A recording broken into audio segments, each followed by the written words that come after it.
नमो भीतरागाय नमो विद्रागाय नमो अरिहंताणं नमो अरिहंताणं नमो सिद्धाणं नमो सिद्धाणं नमो आयर्याणं नमो आयर्याणं नमो उभस्सायाणं नमो वत्सायाणं नमो लोये सवसाहुणं नमो लोये सवसाहुणं ऐसो पंच नमकारो ऐसो पंच नमुकारो सब पापपणासनो सर्व पावपणासनो मंगलानंच सव्वेसे मंगलानं च सव्वेषि परमं हवै मंगलम् परमं हवै मंगलम् ओम नमो भगवते वासुदेवाय ओम नमो भगवते वासुदेवाय ओम नमः शिवाय ओम नमः शिवाय जय सच्चिदानंद जय सच्चिदानंद प्रत्यक्ष दादा भगवाननी साक्षीए प्रत्यक्ष दादा भगवाननी साक्षीએ वर्तमाने महाविदेह क्षेत्રમાં વિચરતા વર્તમાને મહાવિદેહ ક્ષેત્રમાં વિચરતા तीर्थंकर भगवान श्री सिमंदर स्वामी ने તીર્થંકર ભગવાન શ્રી સિમંદર સ્વામીને अत्यंत भक्तिपूर्वक नमस्कार करूं છું અત્યંત ભક્તિપૂર્વક નમસ્કાર કરું છું वात्सल्य मूर्ति श्री दादा भगवान ने વાત્સલ્ય મૂર્તિ શ્રી દાદા ભગવાનને अत्यंत भक्तिपूर्वक नमस्कार करूं છું અત્યંત ભક્તિપૂર્વક નમસ્કાર કરું છું जगत भરના संत पुरुषोનું યોગબળ જગતભરના સંત પુરુષોનું યોગબળ जगत भરના સત્પુરુષોનું યોગબળ જગતભરના સત્પુરુષોનું યોગબળ અને પ્રગટ જ્ઞાની પુરુષોનું યોગબળ અને પ્રગટ જ્ઞાની પુરુષોનું યોગબળ समस्त विश्वનું कल्याण करो कल्याण करो कल्याण करो સમસ્ત વિશ્વનું કલ્યાણ કરો કલ્યાણ કરો કલ્યાણ કરો અને કલ્યાણ કરવાનું નિમિત્ત બનવાની અને કલ્યાણ કરવાનું નિમિત્ત બનવાની हम સૌ મહાત્માઓને આમ સૌ મહાત્માઓને પરમ શક્તિ આપો શક્તિ આપો શક્તિ આપો પરમ શક્તિ આપો શક્તિ આપો શક્તિ આપો જગતના સર્વ જીવો સુખ અને શાંતિને પામો જગતના સર્વ જીવો સુખ અને શાંતિને પામો જગતના સર્વ જીવો સમાધાનને પામો જગતના સર્વ જીવો સમાધાનને પામો જગતના સર્વ જીવો મોક્ષને પામો જગતના સર્વ જીવો મોક્ષને પામો જગત કલ્યાણ હો જગત કલ્યાણ હો જગત કલ્યાણ હો જગત કલ્યાણ હો જગત કલ્યાણ હો જગત કલ્યાણ હો हे अंतर्यामी परमात्मा હે અંતર્યામી પરમાત્મા हम सर्वे महात्माओं ने हम सर्वे महात्माओने मोक्ष मार्ग ने लायक मोक्ष मार्गने लायक અને સહાયક સંજોગો અને સહાયક સંજોગો પ્રાપ્ત થાઓ પ્રાપ્ત થાઓ પ્રાપ્ત થાઓ પ્રાપ્ત થાઓ પ્રાપ્ત થાઓ પ્રાપ્ત થાઓ પ્રાપ્ત મન વચન કાયાથી પ્રાપ્ત મન વચન કાયાથી આ જગતના કોઈ પણ જીવને આ જગતના કોઈ પણ જીવને કિંચિત માત્ર પણ દુઃખ ન હો ન हो न हो કિંચિત માત્ર પણ દુઃખ ન હો ન હો ન હો जय सच्चिदानंद જય સચ્ચિદાનંદ जय सच्चिदानंद जय सच्चिदानंद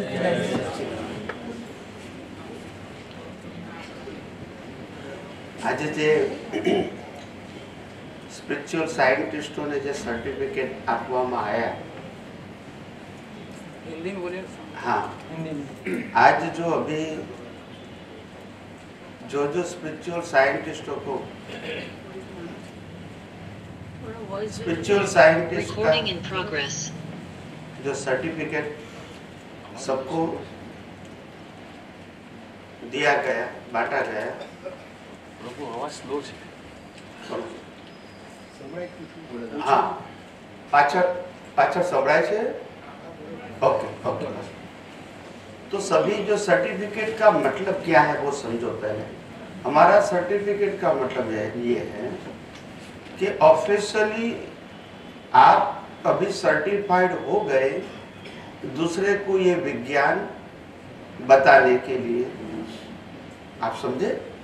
सर्टिफिकेट का मतलब, कोई कहेंगे कि भाई आप ये विज्ञान की बात करते हो, कैसे बात करते हो? तो कहता है सर्टिफाइड स्पिरिचुअल साइंटिस्ट। तो आप ऑफिशियली बात कर सकते हैं। हालांकि जिसके पास सर्टिफिकेट नहीं है वो भी बात कर सकते हैं, ये तो व्यवहार है हमारा। इसीलिए तो ये विज्ञान दूसरे को बांटने के लिए ये सर्टिफिकेट है, ताकि आपको भी लगे कि ना आई एम ऑफिशियल सर्टिफाइड।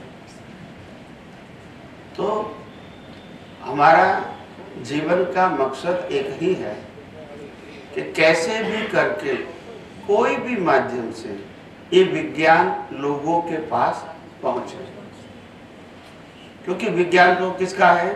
कुदरत का है। और इसीलिए मालिकी का कोई सवाल, मालिकी का कोई सवाल नहीं है।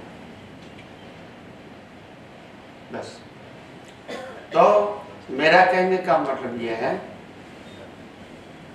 कि जब जब भारतवर्ष के अंदर कुदरत को जब जरूरत होती है कि सनातन धर्म का जब लोप हो जाता है और सांप्रदायिक धर्म अनेक प्रकार के संघर्ष से जब गुजर रहे हैं, तो एक कुदरत की जरूरत के आधार से ये अध्यात्म विज्ञान सबके सामने ये कुदरत के माध्यम से आया है। और कुदरत का एक ही मकसद है, कैसे भी करके धर्म संप्रदाय का मतभेद भुला के हम सनातनी लोग सनातन धर्म को कैसे भी करके अपनाए, समझे और सनातन के मार्ग पर हम सब यूनाइटेड रहे, डिवाइडेड नहीं रहे। ये इनका मकसद है। और इसलिए हमारे सबकी एक ही भावना है कि कैसे भी करके हम आत्मा की अनुभूति करें। ये हमारा सबका गोल है सनातन मार्ग में। और ये गोल को पूरा करने के लिए ये रास्ता है जो कुदरती कानून और कुदरती रचना के ऊपर आधारित है। तो इसीलिए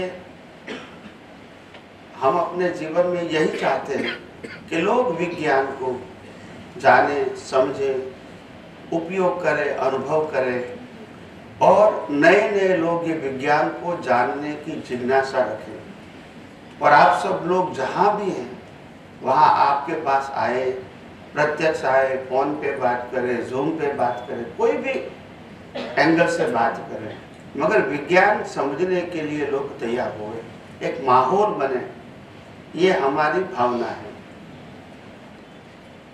और ये धीरे धीरे हो रहा है। और हमारा खुद का भी जीवन का प्रयास यही है। और कई सारे लोग पहले कहते थे, आज से करीब 15-20 साल पहले की बात है, कि ये विज्ञान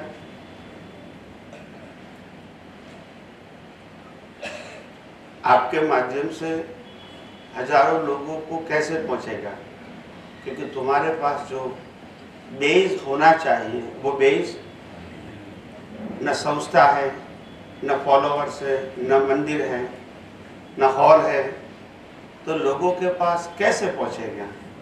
मगर ये सब कुदरत ने ही रास्ता बताया।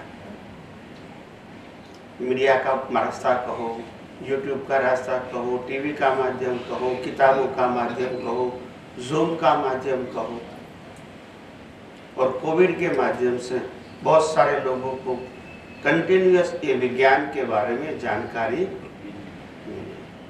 तो ये बहुत कुदरत ने ही बहुत बड़ा अवसर दिया और इस अवसर के माध्यम से ये विज्ञान आज भारत में कहो या विश्व में कहो, जो जो जिज्ञासु है इसको कहीं न कहीं से ये लिंक मिल जाती है।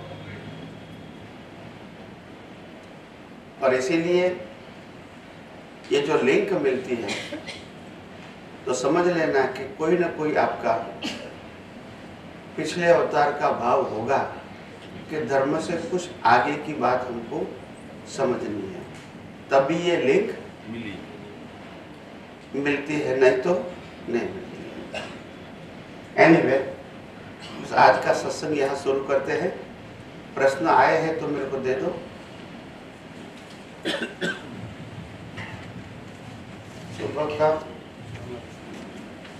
सुबह की चिट्ठी किसकी है? तो मेरा वाला तो नहीं आया ना, नहीं आएगा शायद, कोई बात नहीं। चलो, स्वामी जी ने कोटि कोटि नमस्कार। हितेश शाह, यस, स्वामी जी ने कोटि कोटि नमस्कार। 5 પાંડવો મહાભારતના યુદ્ધ પછી નેમિનાથ ભગવાન પાસેથી દીક્ષા લીધી હતી। 5 પાંડવોએ इतिहास में जो हुए थे, इतिहास में जो भी लिखा है, मगर इसमें से 5 में से 3 मोक्ष में गए ऐसा मेरे को मालूम है। मगर दीक्षा सबने लिया कि नहीं वो मैं श्योर नहीं बोलता हूँ, मगर जो हमारे शास्त्रों में जो लिखा है, जैन शास्त्रों में, वो शायद सही होगा। इसके आगे प्रश्न नंबर 2, कोई पण केवड़ीए मोक्षे जता पहला तीर्थंकर भगवान ना दर्शन करवा सिद्धांत है कि परिणाम है? परिणाम पुरुषार्थ नहीं है। ऐसा नहीं कि लोग केवल ज्ञान बोलने वाला है तो मैं ढूंढूंगा, कुदरत ही मिलाएगी। Because I am qualified. जो भी क्वालिफाइड हो गया केवल ज्ञान के लिए, तो केवल ज्ञान के लिए क्वालिफाइड हो गया तो कंपल्सरी एक बार तीर्थंकर के भगवान के दर्शन करके फिर ही केवल ज्ञान होगा। वो कुदरत करवाएगी, करवाएगी, मतलब ये सिद्धांत है, उसके पहले नहीं हो सकता। हाँ, बस वो सिद्धांत है, मगर वो पुरुषार्थ नहीं है। नहीं, पुरुषार्थ नहीं है, परिणाम है। परिणाम है। पर ये फिक्स है कि कोई भी केवड़ी को केवल ज्ञान होने से पहले तीर्थंकर भगवान के दर्शन हो गए ही होंगे, उसके बाद ही होगा, उससे पहले नहीं होगा।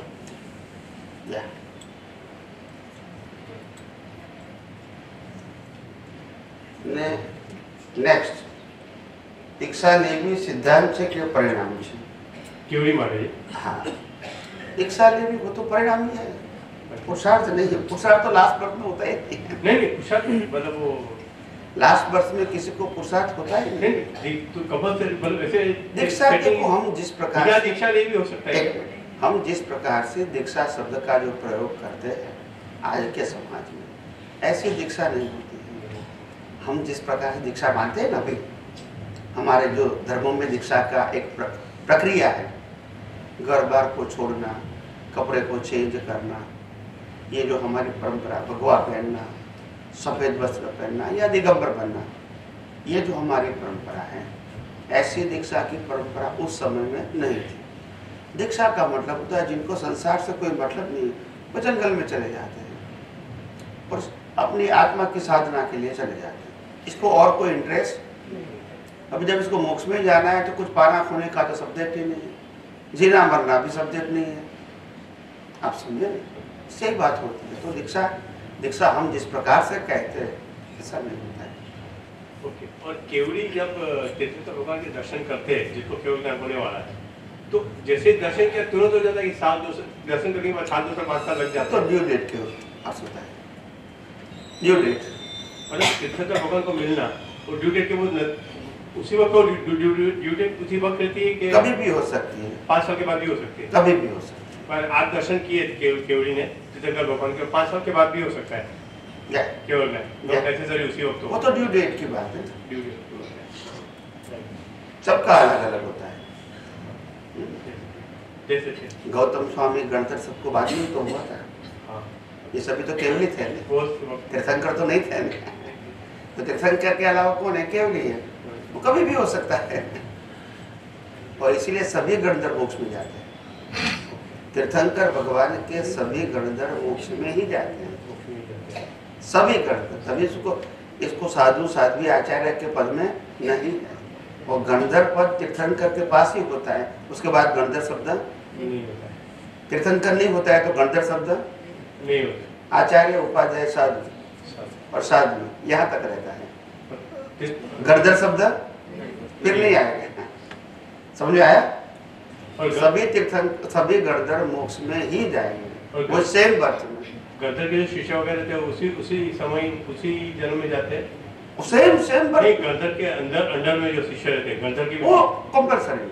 गणधर तक मैंने कहा, गणधर के आगे कुछ भी नहीं, मतलब फिक्स नहीं है। हाँ, આને રિલેટેડ જ ક્વેશ્ચન છે. માઇક આપો એટલે બધાને સંભળાય અને એમાં રેકોર્ડ થાય. પંખાનો અવાજ આવે, પંખાનો અવાજ. ના ના, પંખાથી જ આવે. હવે નહીં આવે છે. એસી નો અવાજ આવે, पंखाનો भी आवाज આવે. चलो, दो तीर्थंकरों के बीच में फिर केवली नहीं होते हैं, जैसे ऋषभ देव भगवान हो हो गए. गए? क्यों नहीं हो गए? देखो बात सुनो, तीर्थंकर का एक बार दर्शन करके उनका आयुष्य 500, 1000, 2000 साल का भी हो सकता है उस जमाने में, तो मोक्ष तो कभी भी होता है. एक बार दर्शन कर लिया, वो तो निर्माण हो गए. मेरा केवल ज्ञान कभी भी हो सकता है. आप समझे? इसीलिए वो पहले तो जमाने में लंबा लंबा आयुष्य था ना. ये भगवान महावीर का ही छोटा था 70, बाकी सबका ही बड़ा है. रूपम में था. तो सबका आयुष्य बड़ा था. और सतयुग में वैसे भी तो बड़ा होता है. ये सतयुग का एंड था, इसीलिए 72 था. बाकी सबका बड़ा होता है, कभी भी हो सकता है. मतलब सतयुग में मोक्ष मार्ग जीवित होता है, केवली बनते रहते हैं. ये आपका हो गया. कहाँ गए? ओके. शांतिलाल वाघे प्रश्न. विज्ञान वत्ता विज्ञान घन आत्मा. વિજ્ઞાનના પ્રયોગ હોય, જગતમાં કુદરતી પ્રયોગ થઈ રહ્યો છે અને મૂળ આત્માની હાજરીમાં થઈ રહ્યો છે, તો જે પ્રયોગ થઈ રહ્યો છે તેમાં મૂળ આત્મા વગર તો ન થાય. नहीं, मूल आत्मा के बिना ही दुनिया तो चलती रहेगी. वो तो साइंस है, सुबह शाम होता ही रहेगा. तुम रहो या ना रहो, क्या फर्क होगा? तुम मोक्ष में जाओगे तो भी चलता रहेगा. सूर्य चंद्र तारा ग्रह अपने आप चलता रहेगा.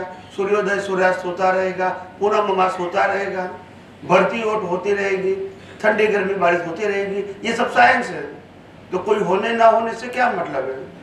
नहीं, मेरा कहने का मतलब जो प्रयोग हो रहा है उसमें नहीं, वो तो होता ही रहेगा ना. ये प्रयोग, ये विज्ञान, कुदरत विज्ञान स्वरूप है. इसमें व्यक्तिगत कोई बात नहीं है.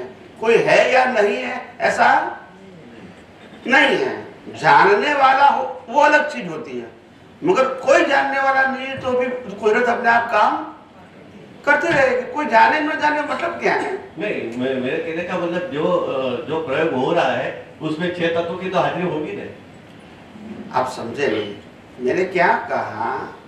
आत्मा विज्ञान गण है और कुदरत विज्ञान स्वरूप है. तो विज्ञान में प्रक्रिया होती है, विज्ञान गण में प्रक्रिया नहीं होती. तो आत्मा है या नहीं है, विज्ञान तो चलता रहेगा. विज्ञान को जानने वाला है कि नहीं वो अलग बात है, मगर जानने वाला नहीं है तो विज्ञान तो काम करता ही रहेगा.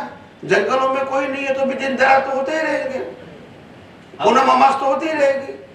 लेकिन वो तो मैं समझ, लेकिन वो जो प्रयोग हो रहा है प्रयोग तो जानने वाला है तभी प्रयोग शब्द आएगा, नहीं तो प्रयोग कहाँ से आएगा?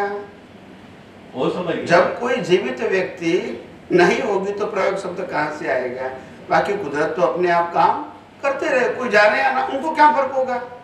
भी पूनम अमास होती रहेगी, उसमें कोई जाने ना जाने क्या फर्क होगा? वो सभी प्रयोग 6 तत्वों में हो रहा है. समझ गया. नहीं, प्रयोग 5 तत्वों में होता है.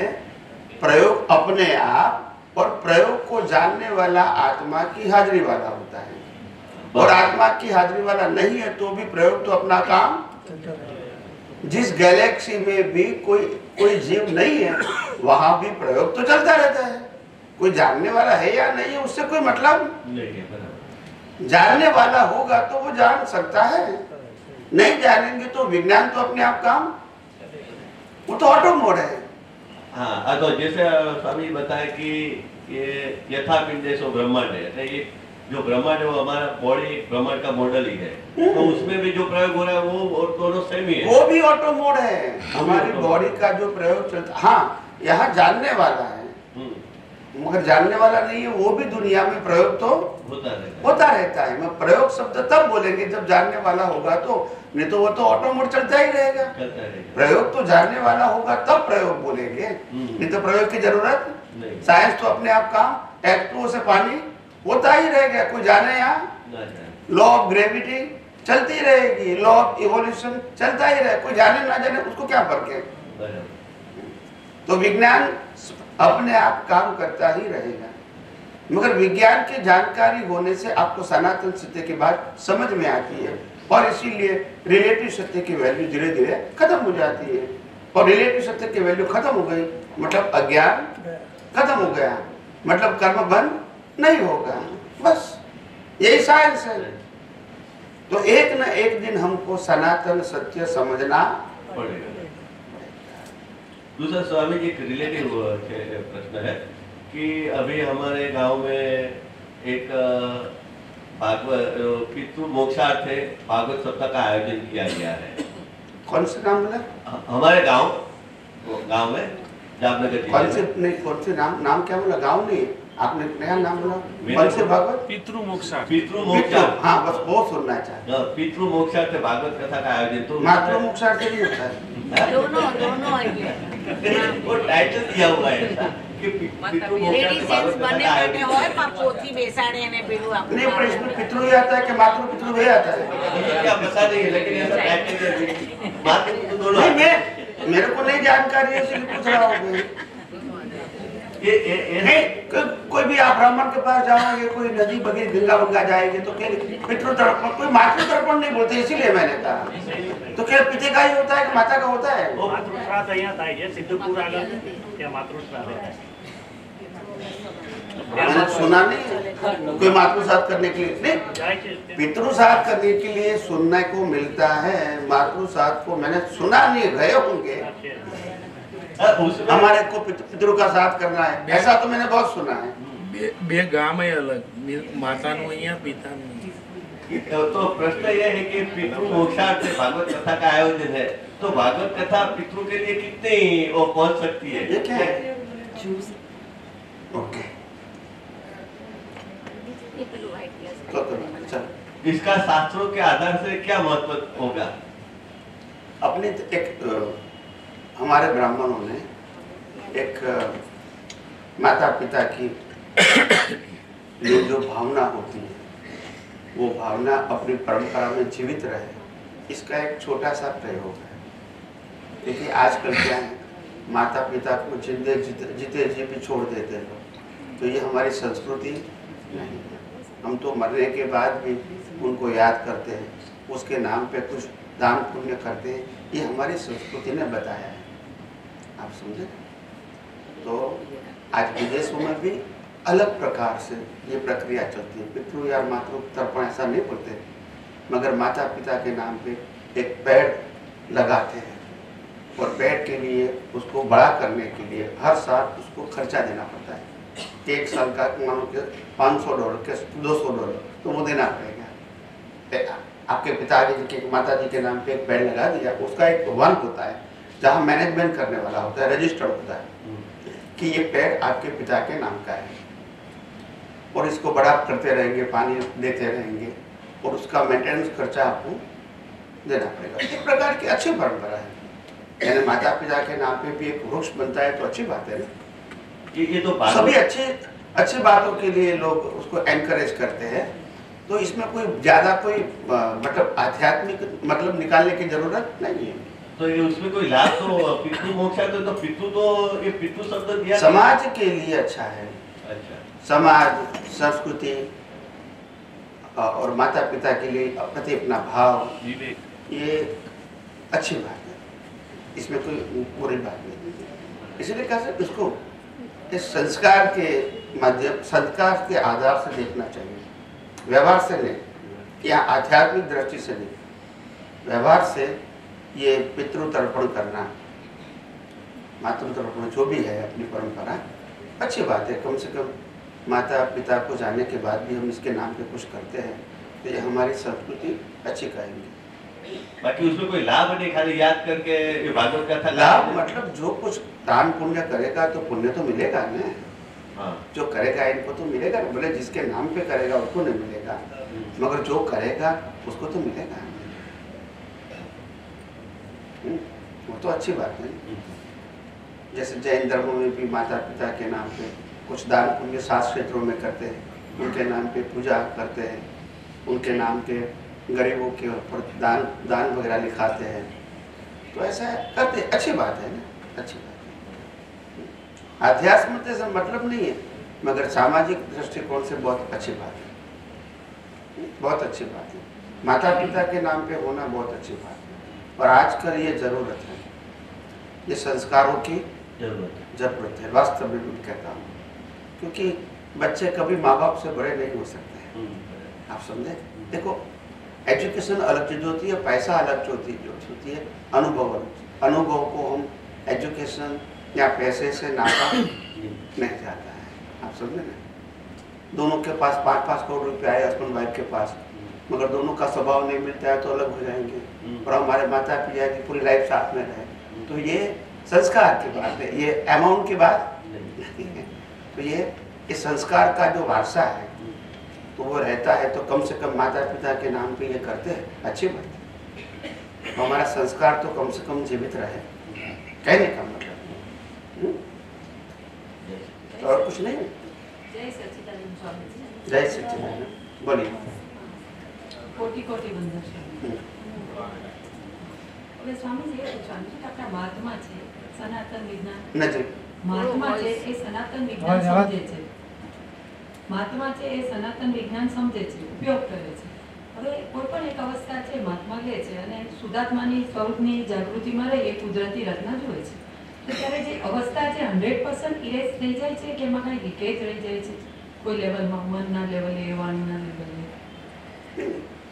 अगर कुदरती रचना देखा है तो फिर उसमें लीकेज की बात कहा। तो स्वामीजी માં પૂરું એટલે 100% ઇરેઝ થઈ જાય છે કે બીજા અવતારમાં આવતી નથી? इरेज नहीं, आपका जो कर्म फल है, अगर आपने कर्म फल को कुदरती रचना देखा है तो नए कर्म नहीं बनेंगे। प्रयोग 100% सिद्ध होगा। तो कुदरती रचना देखा है मतलब आपने कोई राग द्वेष नहीं किया है, कोई मालिक की अकर्ता भाव नहीं किया है, क्योंकि कुदरती रचना ही तो देखा है। कुदरती रचना तो फिर क्या तकलीफ है? यहाँ जैसे पहले कहते थे ना व्यवस्थित है, तो व्यवस्थित में साइंस का कोई आधार नहीं था। यहाँ तो मैंने आपको कहा कि कुदरती रचना देखते हैं, इस समय आपकी दृष्टि में रहना चाहिए कि कुदरत और कुदरती कानून कुदरती रचना में इनबिल्ट है, ये जागृति में रहना चाहिए। यानी कुदरती रचना को मैकेनिकल देखना नहीं, मैकेनिकल नहीं देखना है। तो ये साइंटिफिक प्रयोग है, ये प्रयोग आपके विजन में होना चाहिए और अवस्था को कुदरती रचना देखना है बस। और खाली जो कुदरती रचना देखता है उनका नहीं होगा ना ये स्वामी जी? नहीं, वो तो मैकेनिकल कोई भी क्रिया होगी तो उनका फल कैसे होगा? तो जागृति तो इम्पोर्टेंट है ना। लेकिन इसका मीनिंग तो वो हुआ ना कि हमें कुदरती रचना के साथ कुदरती कानून, ये लक्ष्य में रखना है, ये लक्ष्य में रखना चाहिए। बार बार इसको मतलब इसको उपयोग नहीं करना है, मगर हमारा विजन में होना चाहिए कि मैं कुदरती रचना देखता हूँ, इसमें 6 तत्वों या कुदरत का कानून इनबिल्ट है, ऐसा लक्ष्य। तो भाई तभी समझ में आएगा कि ये अवस्था साइंटिफिक है, ऐसा नहीं कि जो भी है व्यवस्थित है, ऐसा नहीं। नहीं स्वामी जी, ऐसा नहीं, मैं ऐसे बोल रही हूँ कि जो है अपने महात्मा 5-6 साल से बराबर समझ लिया है उसने ये विज्ञान, सनातन विज्ञान, तो बाद में कोई बार ऐसा आता है कि जो अवस्था आती है उसको हम देखते हैं कि नहीं कुदरती रचना है, मैं तो शुद्धात्मा हूँ, कि कुदरती रत्न है और हमारा हिसाब पूरा हो गया, तो इतने से ही चलेगा कि फिर और डीप में जाना पड़ेगा उसके लिए? नहीं, मैंने कहा कि ये लक्ष्य में रखना है कुदरत और कुदरती कानून, कुदरती रचना देखते समय इनबिल्ट ऐसा विजन नहीं होना चाहिए बस। तो हर बार वो देखना ही थोड़ा तो पड़ेगा ना स्वामी? कुदरती रचना ही देखना है बस। कुदरती प्रयोग में तो कुदरती रचना, प्रयोग मतलब ये अवस्था कुदरत की बनाई हुई है, मतलब इसके लिए मैं या सामने वाला कोई जिम्मेदार नहीं है बस।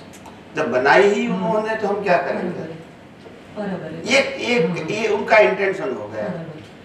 फिर इसमें मैंने किया, तुमने किया, मेरा है, तुम्हारा है, वो सब्जेक्ट। मैंने भुगतान किया, तुमने भुगतान किया, वो सब्जेक्ट नहीं रहेगा। लेकिन उसमें तो ये नहीं रहे, इसीलिए विज्ञान है। तो स्वामी जी उसमें तो वो भी हम देख सकते हैं ना कि अगले जन्म का अपना हिसाब है वो पूरा हो गया, ऐसे भी अगले जन्म का ये हिसाब हमारा पूरा हो गया, ऐसा तो हम पहले मानते थे कि मेरे पिछले अवतार के कर्मों का फल है, ऐसा हम मानते। यहाँ तो हमारे ही कर्मों का फल है, पहले तो हम मानते ही थे ना हमारे धर्म के माध्यम से। उसमें विज्ञान कहाँ था? तो उसमें विज्ञान नहीं है, बराबर है ना? तो हमें कीमत किसकी है? नहीं वही क्लियर स्वामी जी। उसमें क्या होता है भी मेरे कर्मों का ये फल है, वो भी मानते थे। फिर कहे तो गुस्सा तो तुमने किया, मारा मारी तो तुमने किया, गलती तो तुमने किया, तो मतलब क्या रहा? उसमें कोई साइंस नहीं है।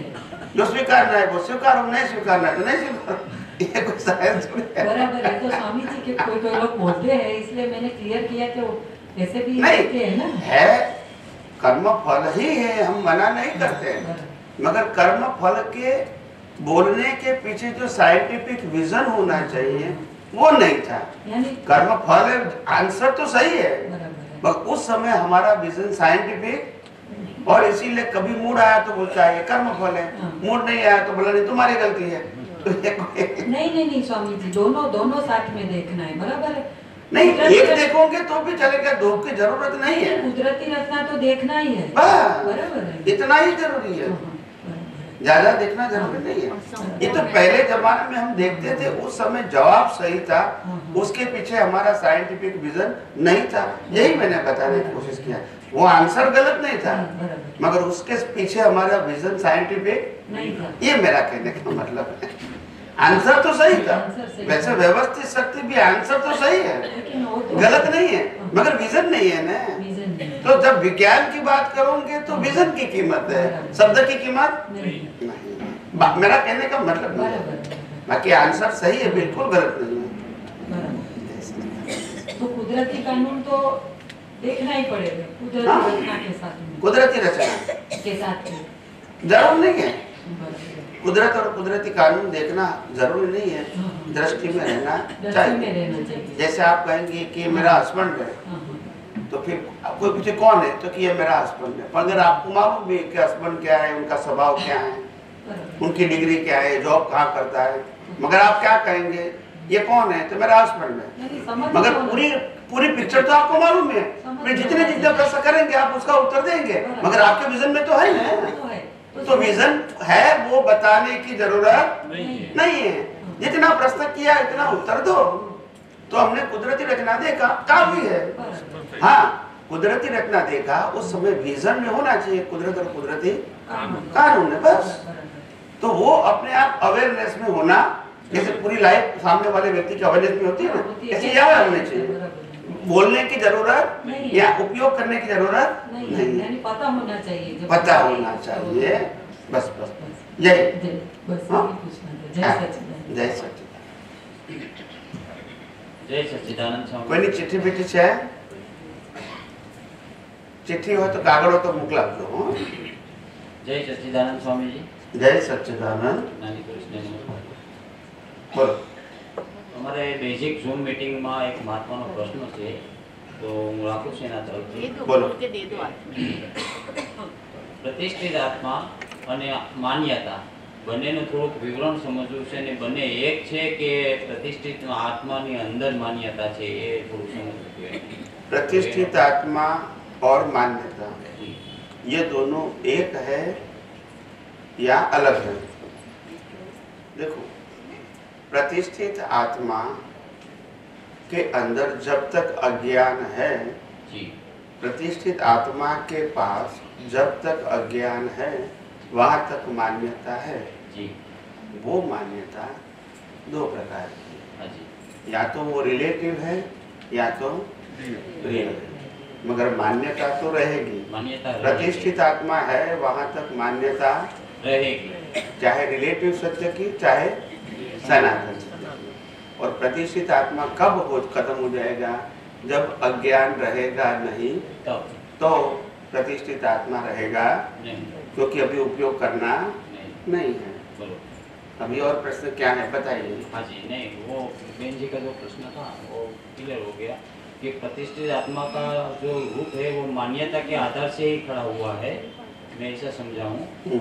और उसके अंदर जो चित्त के अंदर जो ज्ञान दर्शन है उसमें वो दर्शन है वो मान्यता वाला है। तो वो रियल जो हमने मान्यता प्राप्त की है कि मैं शुद्धात्मा हूँ, वो मान्यता के आधार से अज्ञान खत्म होगा तो वो आवरण निकलेगा। मान्यता एक मान्यता नहीं, कुदरती रचना। हाँ जी हाँ, दर्शन में जो वो शाश्वत दृष्टि है जो ज्ञान में शुद्धात्मा हूँ वो रहना चाहिए। हाँ।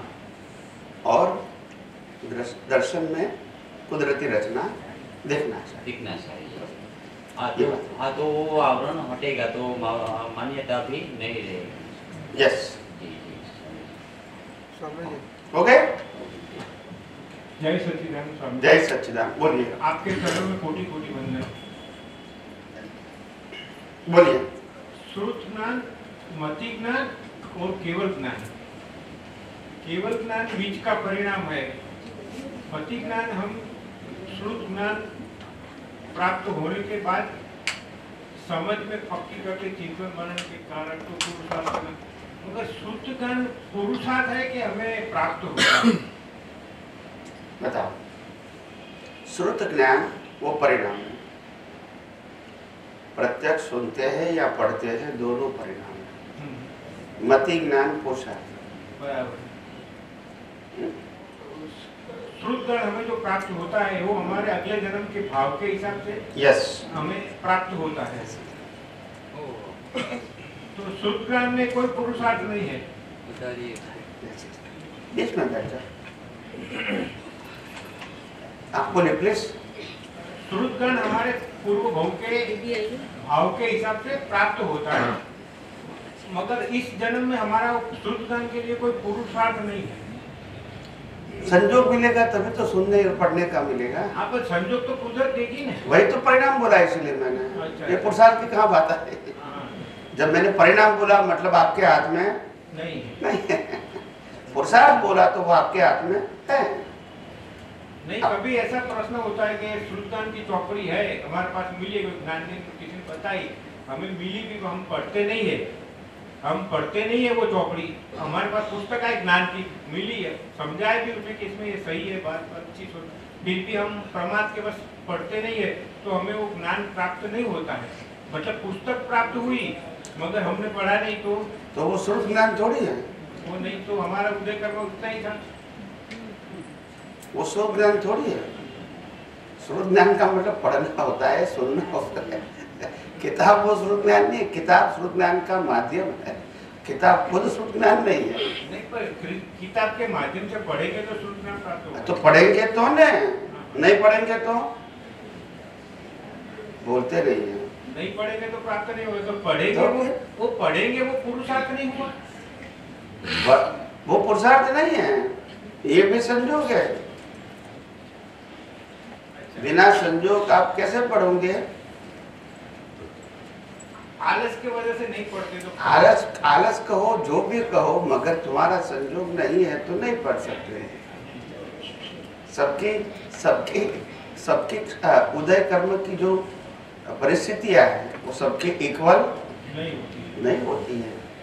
ये ऐसा जागृति अलग चीज है, मगर ये फिजिकल जो मैटर है वो सब उदय करना है। पढ़ना सुनना ये उदय करना है, डाइजेस्ट करना वो उदय करना नहीं है। डाइजेस्ट करना नहीं, वो नहीं है। कंसंट्रेशन से सुनना वो भी हमारा पुरुषार्थ है। पुरुषार्थ नहीं, परिणाम है। परिणाम कंसंट्रेशन, वही तो बात है। भगवान के समय भी कंसंट्रेशन होता तो आदमी दशा नहीं होती ना। तो नहीं है तो क्या करेंगे, क्योंकि इंटरेस्ट वैल्यू नहीं है, ऐसा लेकर ही नहीं आए।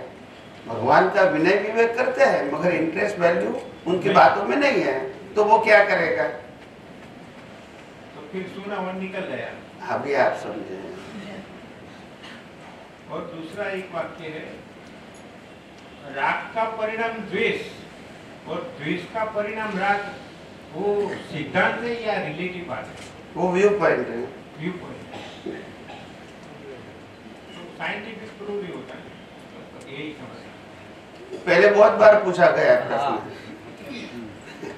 क्या करना है? हाँ, नहीं, द्वेष का परिणाम राग में समझ नहीं पाया था, इसलिए राग का परिणाम तो द्वेष आता है, ऐसा अनुभव में आया। वो ज्ञानी पुरुष क्या कहना चाहते हैं और इस शब्द को किस प्रकार से प्रेजेंट करते हैं, वो गलत हो गया।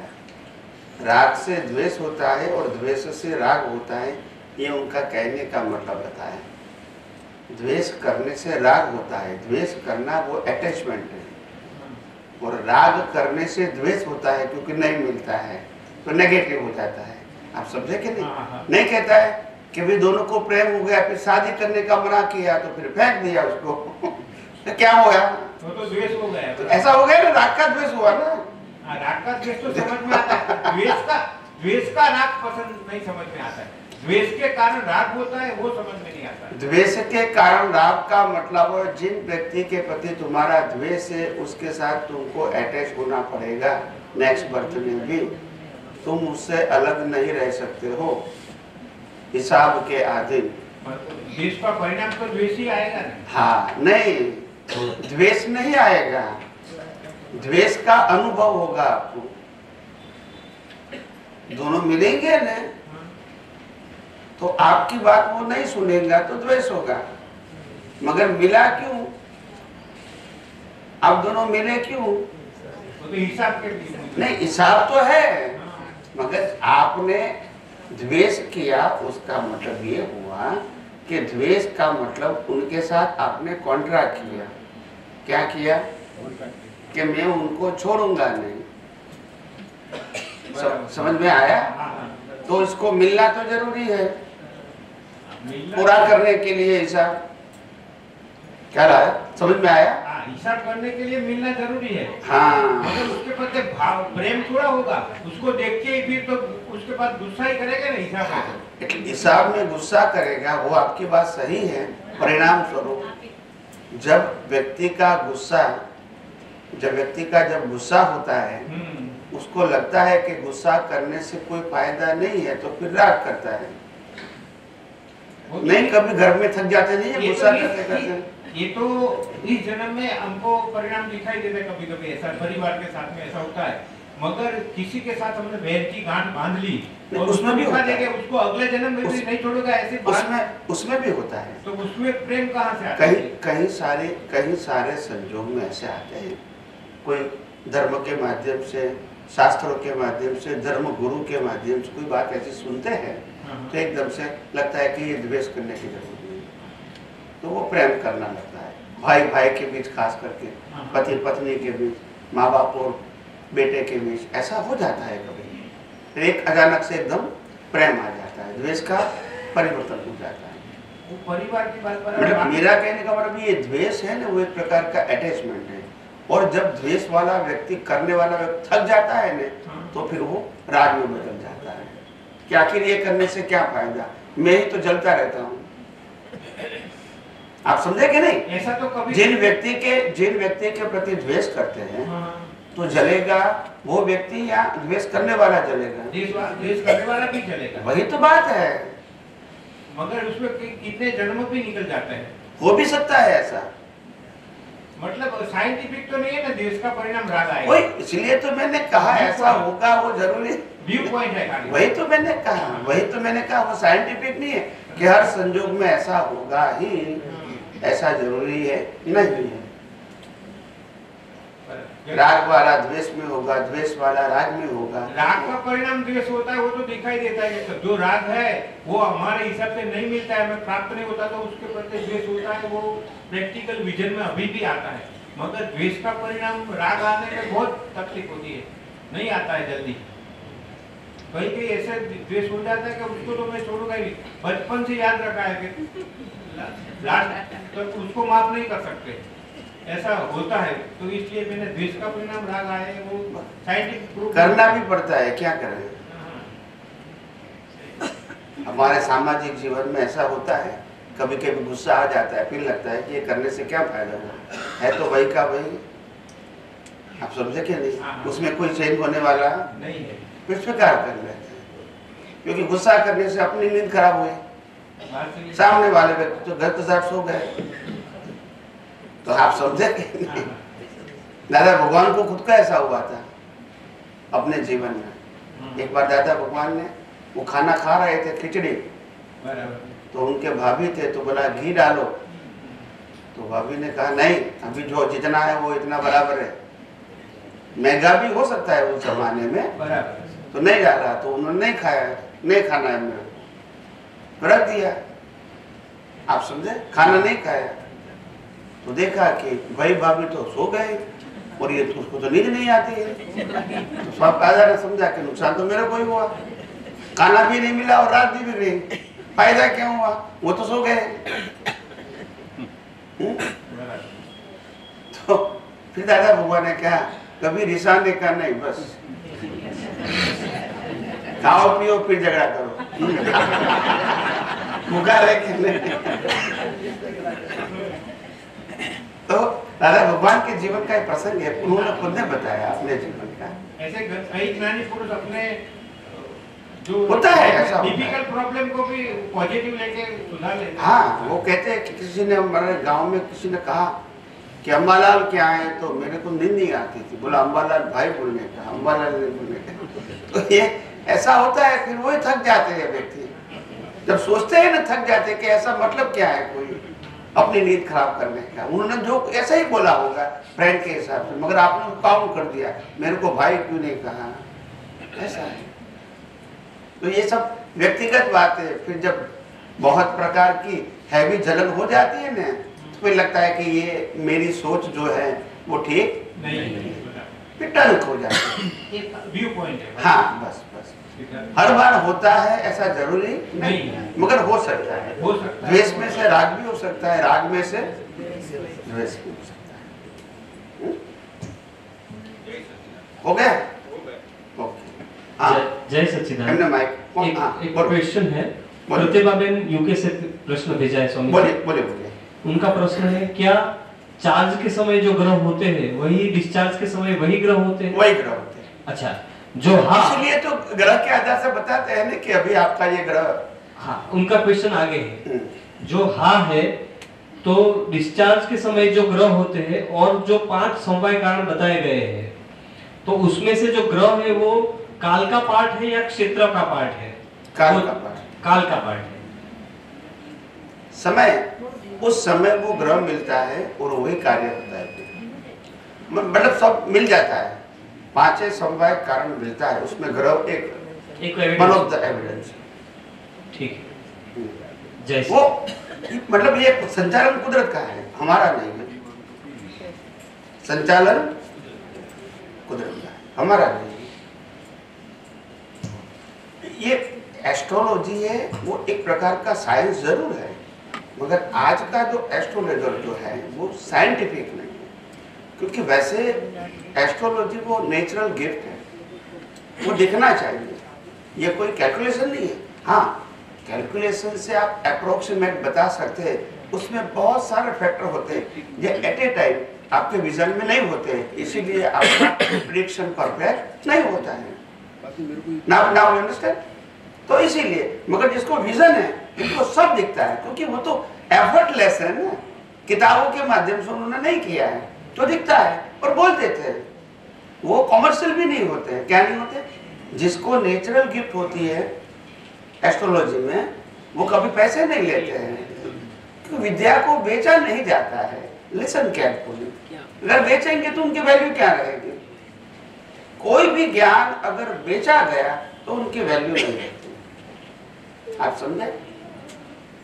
इसलिए पहले जमाने में जब शिक्षक वगैरह होते थे, वो सैलरी नहीं लेते थे, उनके घरों में अनाज क्या जरूरी थी? जो लोग दे देते थे क्योंकि उनको ही मालूम कि उनका भी तो जीवन है। मगर एक विद्या को बेचना वो एक हमारा दृष्टिकोण है। और भारतवर्ष में सदियों से पहले जो हमारी तक्षशिला नालंदा विश्वविद्यालय थी, तब से हम फ्री ही पढ़ाते थे, खाना पीना रहना सब फ्री था। ये कोई नई बात नहीं है। और राजा महाराजा इसको डोनेट करके चलाते थे, श्रेष्ठी वगैरह लोग। तो पैसे का कॉन्सेप्ट ही नहीं था हमारे, और धर्मों में भी नहीं था पैसे का कॉन्सेप्ट। धर्मों में पैसे का कॉन्सेप्ट नहीं था। जब से धर्मगुरु ने मंदिर संस्था बनाना शुरू किया तब से कॉन्सेप्ट है। पहले जमाने समाज के लोग बनाते थे, मंदिर बनावे, संस्था बनावे, अपना फंक्शन प्रोसेसन निकाले, सब कुछ निकाले, आशीर्वाद लेते थे बस। इसमें कोई टाइटल लेता था कि उनके नाम का ये मंदिर है क्या संस्था, ऐसा नहीं था। मंदिर तो भगवान का होता था और संस्था समाज की होती थी। इसमें धर्मगुरु की बात ही नहीं थी। अभी आप समझे? मगर उसमें ये आने के बाद सब बिगड़ गया है। बाकी समाज के लोग अच्छे अच्छे काम करते थे और अच्छी बात थी। हाँ, ब्रेक पर जय सच्चिदानंद, जय सच्चिदानंद, जय सच्चिदानंद। स्वामी जी, आप भारत के सिवाय दुनिया के सभी देशों में आप घूमते हैं, तो भारत से ज़्यादा या भारत के जैसी सबकी वेदना जानने की या मोक्ष की तीव्रता सबकी वेस्टर्न कंट्री में कैसी है? आपका अनुभव कैसा है?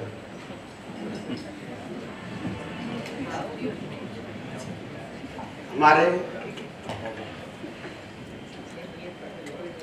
विदेश यात्रा जो होती है वो भी 99% अपनी भारतीयों के लिए ही होती है कि विदेशी लोग कोई आते नहीं, और नहीं हम कोई ऐसा एनकरेज करते। कोई अगर लेकर आते हैं तो जरूर मांग करते हैं, मगर हमारा फोकस होता है जो आत्मा को, कर्म के सिद्धांत को, पुनर्जन्म को और मुक्ति को जो मानते हैं उनको लिए ये विज्ञान समझना आसान हो जाता है।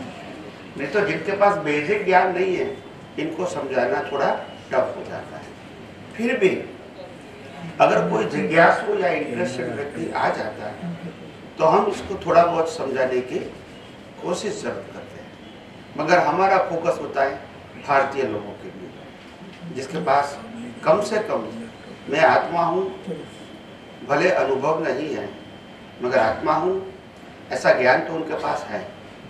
पुनर्जन्म को भी मानते भारतीय होने के हिसाब से पुनर्जन्म को भी मानते हैं, कर्म के सिद्धांत को भी मानते हैं और मुक्ति को भी मानते हैं। भले अनुभव नहीं मानते तो है।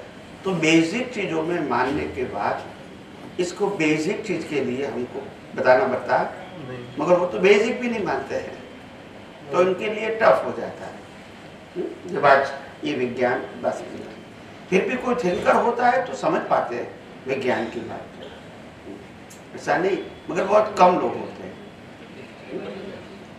ज़्यादातर फॉरेन के लोग आते हैं तो उनका मेन मकसद होता है मन की शांति और कभी कभी सोशल प्रॉब्लम, ये दो बात होती है। आप समझे? मन की शांति के लिए वो ज़्यादा आता है क्योंकि वो अपने सोशल, अपनी जो लाइफ है उससे बार बार वो फ्रस्ट्रेट हो जाते हैं और वहाँ की जो लाइफस्टाइल है वो सिंगल हो जाती है। सिंगल समझते हैं ना कि हस्बैंड और वाइफ दोनों की सोच अलग होती है। फॉरेनर्स की बात करता हूँ, अपने भारतीयों की नहीं। तो इसीलिए बार बार वो फ्रस्ट्रेट हो जाते हैं, डिप्रेस हो जाते हैं और इनको कोई सपोर्ट नहीं होता है। तो उनको मन की शांति के लिए वो हमारे भारतवर्ष के इतने सारे धर्म है उसमें कोई भी धर्म से जुड़ जाते हैं और मन की शांति भक्ति के मार्ग से, ध्यान के मार्ग से वो प्राप्त कर सकते हैं, कीर्तन के मार्ग से। आप समझे ना? तो मैं लंदन गया था ना सर साहब, तो वहाँ भी ऐसा है। वो मेरी लड़की वहाँ ब्यूटी पार्लर का काम करती है ना, तो जो लेडीज आती है पर वो वहाँ लंदन की वो तो कभी कभी हम बात करते थे तो ये भी ऐसा ही लाइफ है। दोनों डाइवोर्स नहीं लेते, अलग रहते हैं। वो 15 दिन बच्चा उसके साथ रहता है, 15 दिन उसके साथ रहता है। तो मैंने बोला ये कैसे लाइफ? बस तो क्या डाइवोर्स भी नहीं और साथ में भी नहीं, बस विचार नहीं मिलते, अलग रहते हैं। और समझ लो बच्चों का जीवन कैसा चलेगा, ये उनको तो कैसा फील होगा। तो बोला जो होवे, हमारी लाइफ तो यही है, ज्यादातर ऐसे ही रहते हैं। क्या करें, और इसीलिए मैंने कहा कि वहाँ के लोग डिप्रेशन में चले जाते हैं। अकेलापन महसूस करना, पैसा सब कुछ है, मकान है, पैसा है, जॉब है, सब कुछ है, मगर जो अकेलापन महसूस होता है उनका कोई सॉल्यूशन, और एक दूसरे पर ट्रस्ट नहीं होता है। कहा था तो मेरी वाइफ के नाम के अब जो पाउंड है, मगर मुझे 1 पाउंड नहीं देती है शादी के बाद, वो ट्रस्ट नहीं है मुझ पर। तो बोला एक ऐसा जीवन, तो बोला ऐसे ही चलता है। ऐसा नहीं है, ऐसा नहीं होता है।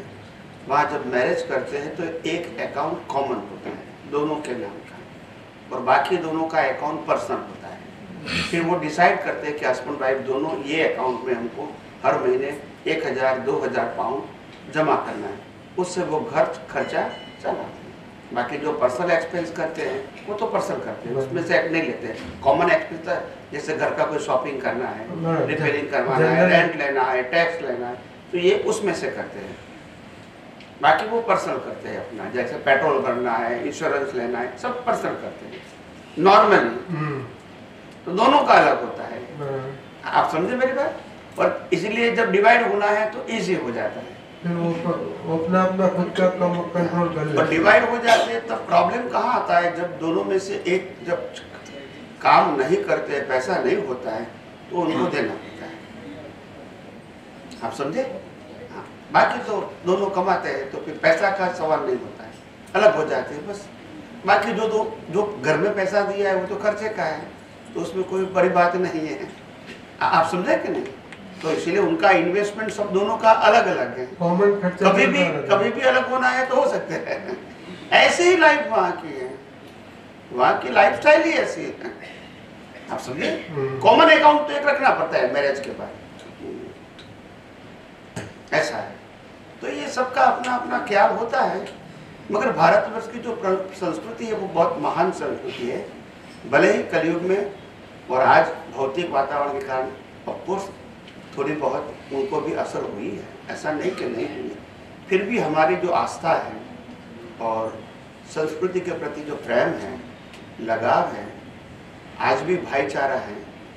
और आज भी हम छोटे छोटे व्यक्ति भी एक दूसरे के काम में आते हैं, हेल्प करते हैं, छोटा छोटा डोनेशन देता है एक मानव कल्याण के लिए। ये बहुत बड़ी बात है, आप समझे। वृद्धाश्रम चलते हैं, नहीं वृद्धाश्रम चलते हैं, मगर उसमें भी तो पैसा चाहिए ना। आज टिफिन सिस्टम, फ्री इलाज सिस्टम, फिर आँख का मोतिया फ्री करना, ये सब सिस्टम चलती रहती है, आप समझे। तो ये सब अच्छी बात है। और आज कुछ भी फ्लड आ गया, अर्थक्वेक हो गया देश में, और अगर गवर्नमेंट कहेगा कि ये नंबर है आप इसमें डोनेट कर सकते हैं, तो हजारों लाखों लोग करते भी हैं। तो ये हमारी संस्कृति रही है, आप समझे ना। इसीलिए हमारे अंदर एक प्रकार की मानवता आज भी जीवित है, खत्म नहीं हो गई, और अच्छी बात है। पूरे खत्म नहीं हुई, बिल्कुल नहीं हुई। उसमें पर्दा आ गया, आवरण आ गया, खत्म नहीं, रूट नहीं जाता है। क्या नहीं जाता है? रूट नहीं जाता है। और इसीलिए कहा रूट अंदर पड़ा है तो इसको जागृत करना का अगर संयोग मिलता है तो वो जागृत हो जाता है, ऐसा नहीं होता है, आप समझे।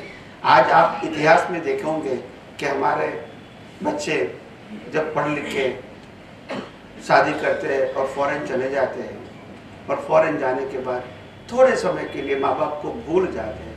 भूल जाने का मतलब नहीं कि नहीं भूल, पर जितना वो अटेंशन देना चाहिए वो नहीं देते हैं, जॉब में बिजी हो जाते हैं। जॉब के नहीं है, जॉब एक अलग चीज होती है, मगर पहले जो भारतवर्ष में जो इंडिया में रहने के साथ जो कनेक्शन होता था, जॉब के साथ भी या बिजनेस के साथ भी, वो नहीं रहता है, आप समझे।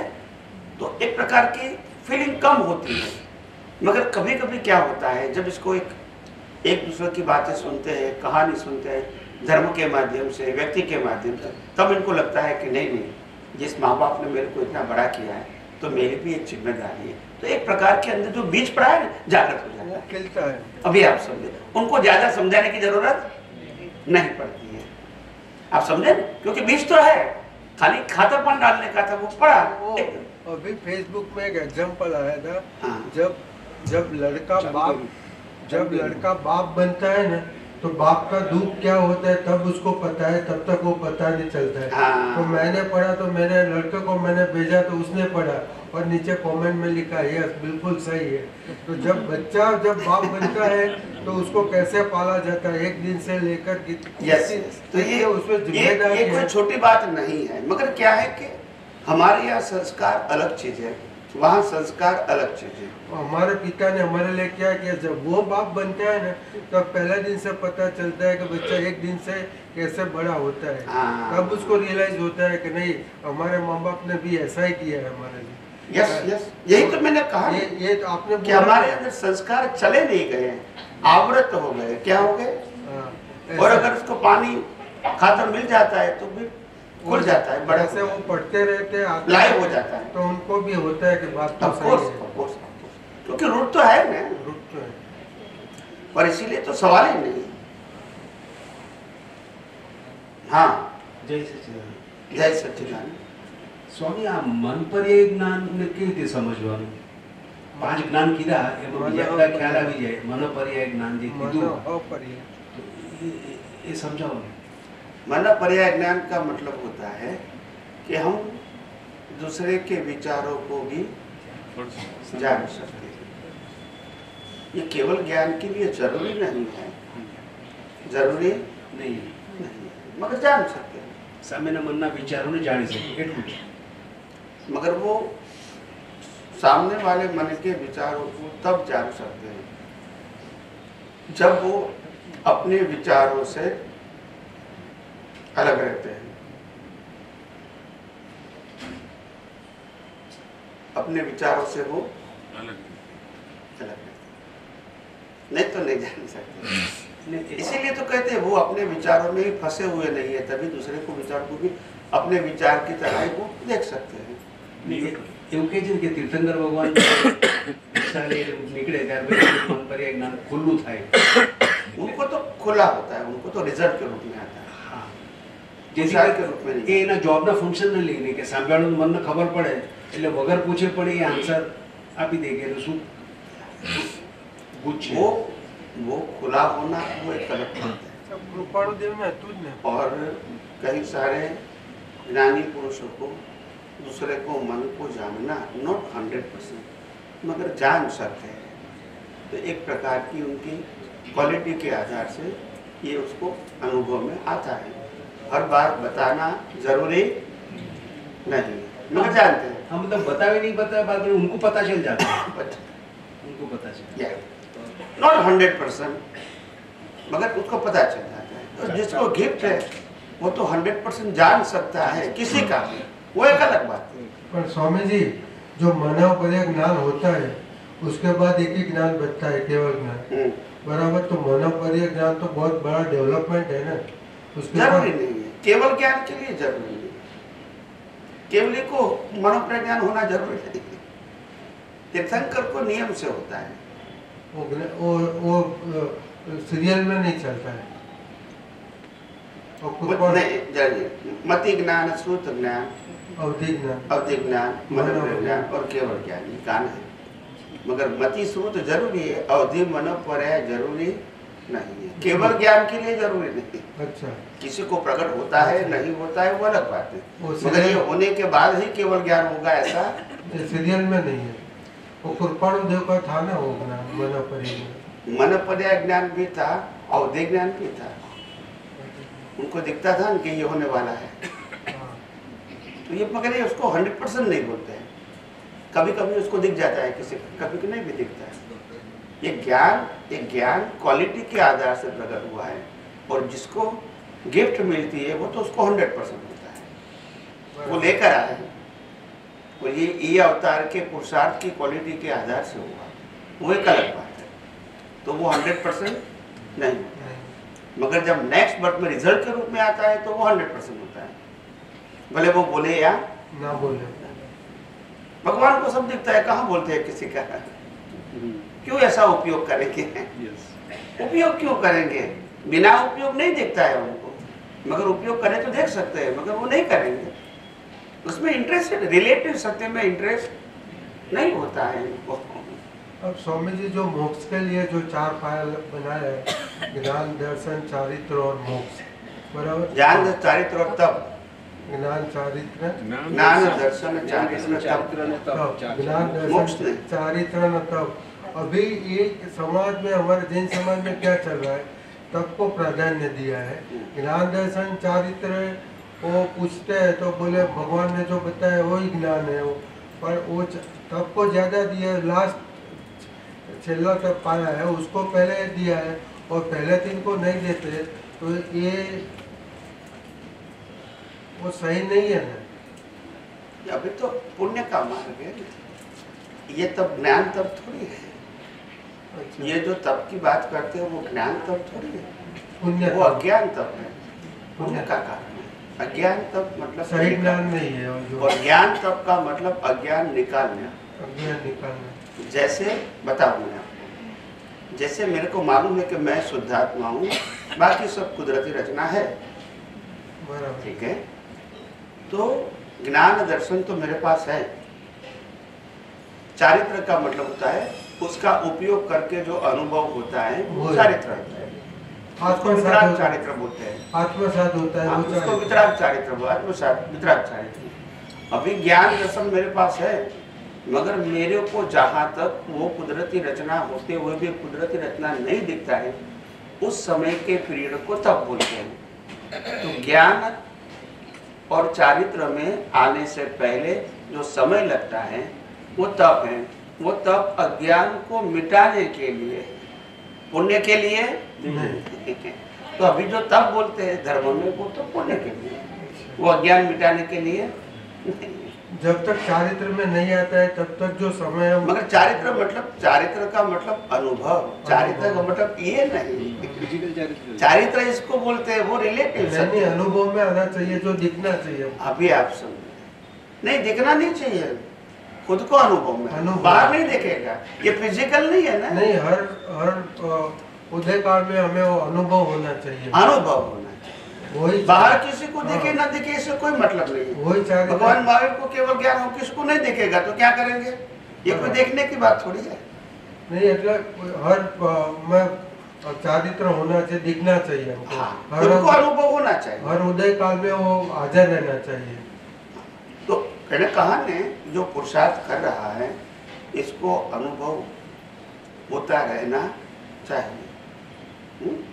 दूसरे को नहीं देखेगा वो, क्योंकि बाह्य चारित्र नहीं है ना, ये तो अभ्यंतर चारित्र है, आंतरिक बात है, तो बाहर नहीं। और ये तप वगैरह तो बाह्य चारित्र है, बाह्य तप है, बाह्य तो उससे पुण्य मिलता है। जो 6 अभ्यंतर 6 बाह्य तप। जय सच्चिदानंद। जय सच्चिदानंद। कौन છે? આના કનેક્શન આ જ્યારે કેવળ જ્ઞાન થાય તો પછી અવધિ જ્ઞાન ને મન પર જ્ઞાનની જરૂર રહેતી નથી, કારણ કે બંને આમાં આવી જ જાય છે કેવળ જ્ઞાનમાં। કેવળીને બધું જ દેખાય तो बोलते ही नहीं है ना। हाँ, એટલે करेक्ट, इसको देखना बोलना जरूरी है, એટલે કેવળ જ્ઞાન પછી જરૂર જ નથી આ બંનેની। देख सकते हैं वो देखते हैं, जुए नहीं, आप समझे, उसका उदय नहीं है। और ऐसे बिना हिसाब वो उपयोग क्यों रखेंगे, जब रिलेटिव सत्य का इंटरेस्ट जीरो हो गया, केवल ज्ञान हो गया, फिर किसी का रिलेटिव सत्य क्यों देखेंगे? What is the reason behind? है ही नहीं, ये तो हमारे बुद्धि के हिसाब से क्यूरियोसिटी होती है, बाकी बिल्कुल। जय हाँ, किसका प्रश्न था? प्रभु जी जय सच्चिदानंद। जय सच्चिदानंद। सुबह 2 प्रश्न पूछे थे, उसमें थोड़ा कंफ्यूजन था। बोलिए। पहला तो वो निगोद से वो जीव आता ही क्यों है, लेकिन हमारे जो ये जोशी काका है अपने जुड़े महात्मा, उन्होंने वो क्लियर कर दिया कि आत्मा का स्वभाव है ऊर्ध्वगमन का, तो वो हिसाब से वो बाहर आते हैं और उनका डेवलपमेंट होता है, वो हमेशा ऊपर ही जाता है। करेक्ट। तो समाधान हो गया। और दूसरा ये पूछा था मैं कि जो यानी आपके व्याख्यान में बताया गया है कि सिद्धशिला पे स्पेस रहता है, और बाद में बताया था आपने कि वहाँ प्रकाश है। मैं पूछा था कि वहाँ इतनी कितनी जगह है, ये करोड़ों जीव वहाँ पे जाने, करोड़ों साल और करोड़ों जीव वहाँ इकट्ठा होते ही रहेंगे, तो वहाँ स्पेस भी है। और आपने बताया था कि वहाँ आत्मा यानी प्रकाश, तो शुद्ध प्रकाश है वहाँ पे, तो कोई वहाँ जगह का कोई प्रॉब्लम नहीं है। नहीं, कहने का मतलब ये था कि सिद्ध क्षेत्र वो क्षेत्र जरूर है जी, मगर क्षेत्र के अंदर कितना आत्मा रह सकते हैं वो सब्जेक्ट नहीं आएगा। अभी आप समझे? कोई भी चीज परमाणु से बनी हुई है तो स्पेस चाहिए, आत्मा परमाणु से नहीं बना है तो स्पेस नहीं चाहिए। ओके, अभी समझ में आ गया? आ गया। मैं स्थूल एग्जांपल दूं, हाँ, जैसे ये हमारा कमरा है और ये कमरे के अंदर बीच में 1000 वोल्ट का बल्ब लगा दिया तो पूरे कमरे में प्रकाश आएगा कि नहीं आएगा? आएगा। फिर दूसरा 1000 वोल्ट का लगा, फिर प्रकाश उतना ही रहेगा। नहीं, पर कहाँ जाएगा? वो कमरे के अंदर ही रहेगा। फिर तीसरा लगाऊंगा, फिर कमरे के अंदर ही नहीं, रहेगा। जगह अलग चाहिए नहीं। क्यों? स्वामी जी, लेकिन एक आपके व्याख्यान में एक आया था कि समझ में आया? हाँ, तो प्रकाश को जो परमाणु से बना हुआ है उनको स्पेस इंडिविजुअल चाहिए, हाँ, और आत्मा परमाणु से बना हुआ नहीं है, वो ज्ञान प्रकाश है। तो ज्ञान प्रकाश एक ही स्पेस पे अनंत आत्मा रह सकते हैं। हाँ जी, क्योंकि ज्ञान प्रकाश है। जी। परमाणु का, परमाणु वो जड़ की बात आ गई, तो चेतन में जड़ है नहीं, तो परमाणु शब्द आएगा नहीं, तो परमाणु को तो स्पेस चाहिए। हाँ, ये तो समझ में भी आ गया आपने बताया। बोलिए। लेकिन ये पूछना था कि हर आत्मा का वहाँ आइडेंटिफिकेशन होता है, तो वो कैसे, क्या वो आइडेंटिफिकेशन के लिए भी कुछ तो ऐसा रहेगा ना? कुछ भी नहीं, वह कौन करेगा? वह आइडेंटिफिकेशन कौन करेगा? नहीं, वहाँ तो कोई नहीं कर सकता। नहीं, लेकिन एक आपके व्याख्यान में बताया गया था कि मैंने ये कहा था कि सभी आत्मा का आइडेंटिफिकेशन वहाँ अलग होता है, जॉइंट नहीं हो जाता है। लोग कहते हैं ना एक ही आत्मा है, उसमें हमको जुड़ जाना है, परमात्मा में आत्मा जुड़ जाते हैं, ऐसा नहीं है। सबका आइडेंटिफिकेशन अलग अलग अलग है, ये मैंने बताया था। अच्छा, वो बोली भाषा है। समझ में आया? हाँ। यानी सभी आत्माओं का एग्जिस्टेंस सिद्ध क्षेत्र में इंडिविजुअल है, जॉइंट नहीं है। समझ में आया? हाँ। मगर वहां कोई आइडेंटिफिकेशन करने वाला नहीं है, सभी आत्मा इंडिविजुअल खुद ही, इसमें कोई उसको अलग करने वाला नहीं है, वो खुद ही है, वो खुद ही शाश्वत है। और अवगाहना यानी क्या? अवगाहना यानी उनके प्रकाश की रेडियस, प्रकाश, वो प्रकाश अलग है, आत्मा वो प्रकाश तो एक ही है ना, जैसे सूर्य नारायण का प्रकाश है, जो स्पेस में हम रूम के अंदर बैठे बाहर बैठे सब जगह प्रकाश वो एक ही है, चाहे वो ये रूम हटा दो या चाहे कुछ भी हो, बक्सा हटा दो, तो प्रकाश वो प्रकाश ही है। वैसे वो उधर भी जो सब आत्मा के प्रकाश एक ही है ना। अवगाहना शब्द सिद्ध क्षेत्र में लागू नहीं होता है, लोक में लागू होता है। अवगाहना शब्द वहां लागू, जब तक आवरण है वहां तक अवगाहना है। क्या बताया? आवरण है तब तक अवगाहना है, अवगाहना बताया। फिर 4 घाती कर्म क्षत होने के बाद केवल ज्ञान हुआ तो भी अवगाहना है बॉडी। क्या है? बॉडी। और जब बॉडी भी खत्म हो जाती है, 8 कर्म का क्षय हो जाता है, तब वो अनअवगाहक बन जाते हैं, पूरे ब्रह्मांड में प्रकाशित हो जाता है। समझ में आया? जब सिद्ध क्षेत्र में जाता है तब ब्रह्मांड का मतलब लोक के बाहर गया, फिर अवगाहना शब्द लागू नहीं होता है। वेरी क्लियर, बहुत बहुत धन्यवाद। जय सच्चिदानंद। जय सच्चिदानंद। जय सच्चिदानंद स्वामी जी। जय सच्चिदानंद। नमस्कार। थोड़ा जोर से। हाँ जी, हाँ जी, हाँ जी। अभी जो बात चल रही थी उसके आधारित ही है कि मोक्ष का 4 पाया है, जो ज्ञान, दर्शन, तप और चारित्र। तो तीनों की प्रक्रिया होती है, चारित्र स्वभाव में आता है, वो फल के रूप में आता है। तो उसमें ज्ञान दर्शन और जो हमने तप बताया तो हम पुरुषार्थ में वो थोड़ा हेल्प रहेगा, तो इसके लिए तो थोड़ी बात कि ज्ञान हमारी चित्त का धर्म है कि जैसा है वैसा दिखाना, उसके ज्ञान दर्शन के आधार पे। फिर बुद्धि पे आएगा तो बुद्धि उसको क्लियरिटी देगा। फिर वहाँ आके जो भाव मन में जो अहंकार का रोल होता है उसके अंदर अभी ज्ञान दर्शन केवल दर्शन तक का भी उसने सुन लिया है, अपने मेमोराइज में है। फिर वो अपने उसके साथ वो स्वीकार करेगा नहीं, मैच करेगा उसको बुद्धि के साथ कि ये मैंने तो ये सुना है फिर मुझे ठीक नहीं लगता, तब तक वो अपने अंदर ज्ञान अग्नि में जलता रहता है कि मुझे ये स्वीकार करना ही नहीं है क्योंकि ये इसके साथ मैच नहीं हो रहा है। तो ये हमारा ज्ञान अग्नि का वो तप हो जाएगा, फिर वो स्वीकार कर लेगा तो उस अवस्था में वो पास हो जाएगा। तो वही हमारा विज्ञान में वो हमारा तप है, वही तप है। और ये सम्यक ज्ञान सम्यक दर्शन का उपयोग हो जाना, हाँ जी, यानी वो अनुभूति हो गई। हाँ जी। और उपयोग जब तक नहीं होता है, हाँ जी, प्रयास करने के बावजूद वो भाग को हम तप कहते हैं। तप करते हैं, तप की प्रक्रिया आती ही रहती है। तप अंदर होता है, बाहर नहीं दिखता। हाँ, वो उसका भी एक अभिन्न अंग है जो उसकी प्रक्रिया में से निकलता ही रहता है, तप की प्रक्रिया। और वैसे अवस्था अवस्था में भी होती है। और जैसे हम स्कूल की बेस पे समझे तो 1 से 8 तक प्राइमरी स्कूल का अवस्था आती है, वैसे अंदर की हमारी दशा की भी अवस्था आती है। 1 से 8 के बाद जो माध्यमिक में आता है तो उसकी भी ऐसी अवस्था है, वहाँ भी हमारा तप रहता है।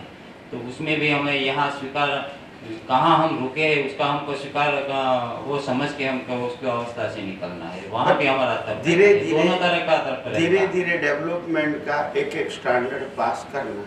हाँ जी, बस दोनों तरह का तप रहेगा। बस जी जी, ज्ञान दर्शन दोनों का उपयोग करें। प्लीज माइक दीजिए।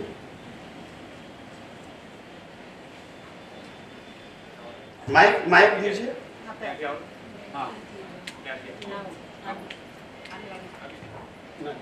पिंक लिया गमे ते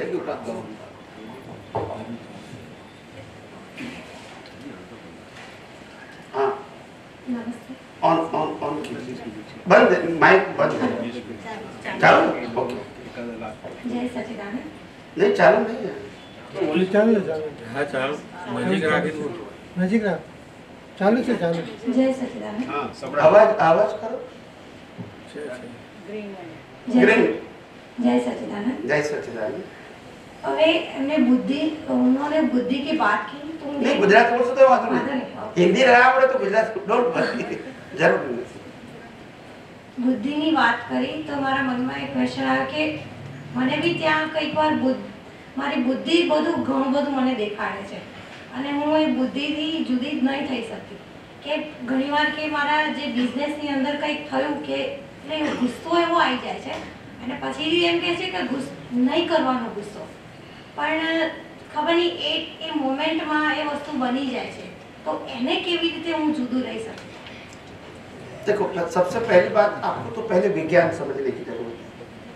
विज्ञान क्या होता है, आत्मा और शरीर दोनों अलग है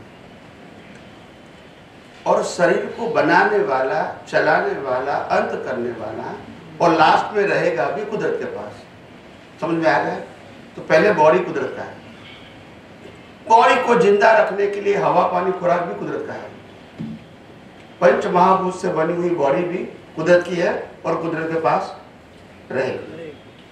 अभी ये शरीर जो मिला है वो पिछले अवतार की कर्मों की भुगतान के लिए ये शरीर साधन के रूप में मिला है। हम शरीर नहीं है, ये साधन कुदरत का है और बाद में कुदरत के पास रहेगा। ये साधन के माध्यम से हम कर्मों की भुगतान करते हैं। वो कर्म पिछले अवतार के हैं और पिछले अवतार के कर्म के आधार से माता पिता मिलते हैं, कोई पसंदगी नहीं, भाई बहन मिलते हैं, कोई पसंदगी नहीं, रहने का धर्म मिलता है, घर मिलता है, कोई पसंदगी नहीं, पड़ोसी मिलता है, गांव मिलता है, कोई पसंदगी नहीं, क्योंकि कर्म फल है ना। फल में पसंदगी बीज तो डाल दिया, फल तो कुदरत देगा।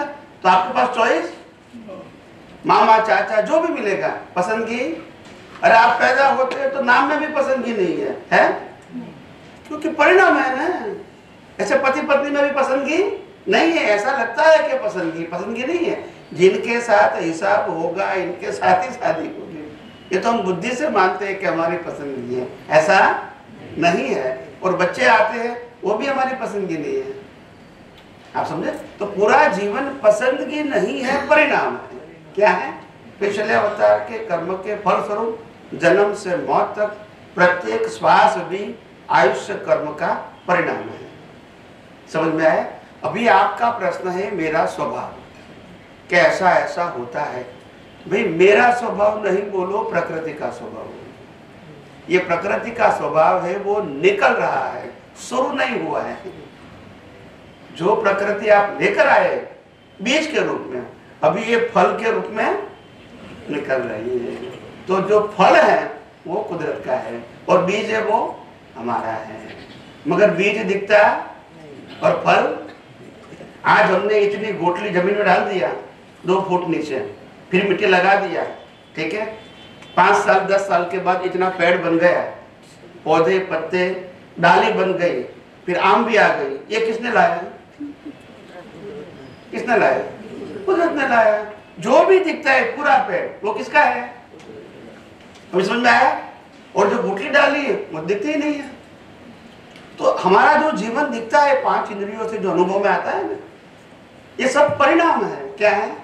इसमें हम कुछ कर सकते हैं, रिजल्ट में हम परिवर्तन नहीं कर सकते, मगर नया बीज डाल सकते हैं जिसका फल नेक्स्ट वर्ष में आएगा। अभी समझ में आया? तो आज का जीवन में हम कुछ कर सकते हैं, सब समझ में आ गया? एक श्वास भी कम ज्यादा नहीं कर सकते। तो आप जो बोलते हैं मेरा स्वभाव मेरे को होता है, भले लौकिक भाषा में आपका बोलना ठीक है, मगर अंदर समझ में होनी चाहिए कि मेरा बोलता हूं मगर मेरा मतलब प्रकृति का है। मैं प्रकृति नहीं हूं, मैं तो आत्मा हूं। इसको जलाने के बाद भी मैं हूं, वो आत्मा है।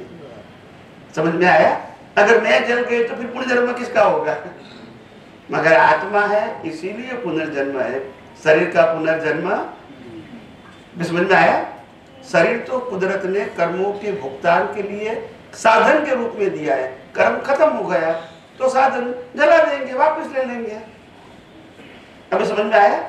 तो जो करता है वो साधन करता है।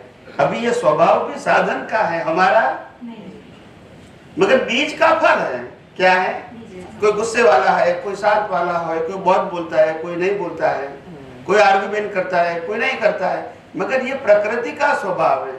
बीज हमारा था पिछले अवतार में, मगर आज प्रकृति का स्वभाव है, ये कुदरती रचना है, उसमें हम कर सकते नहीं है।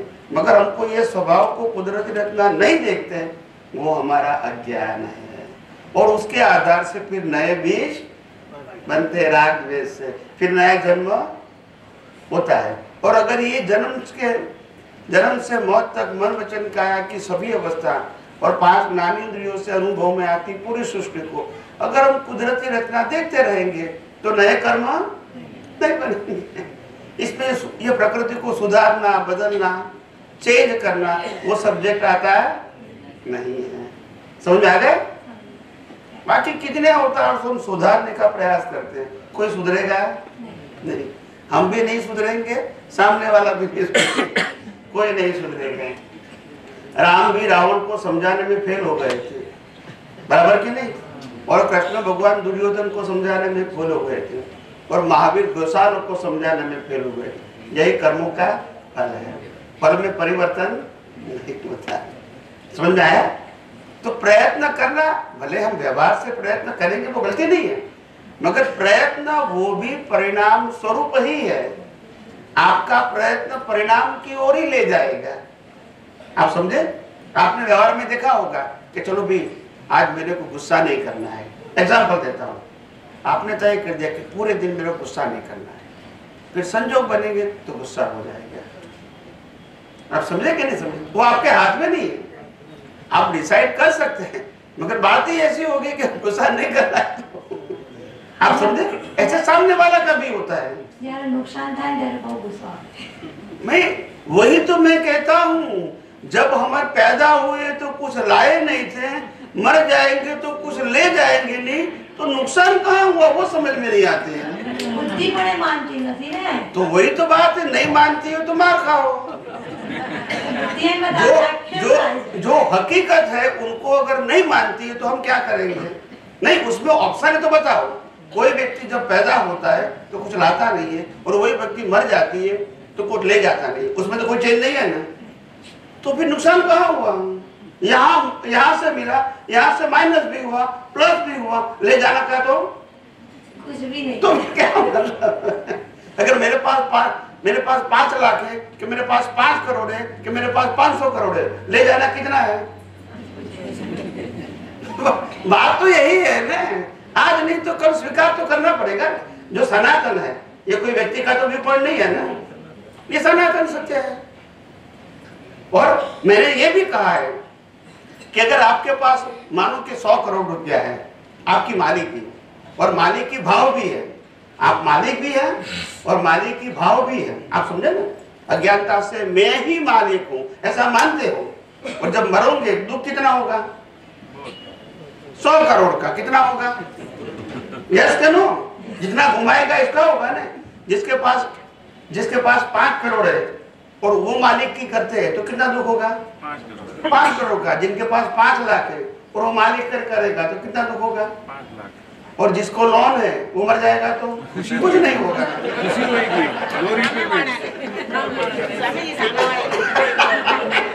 समझ में आया?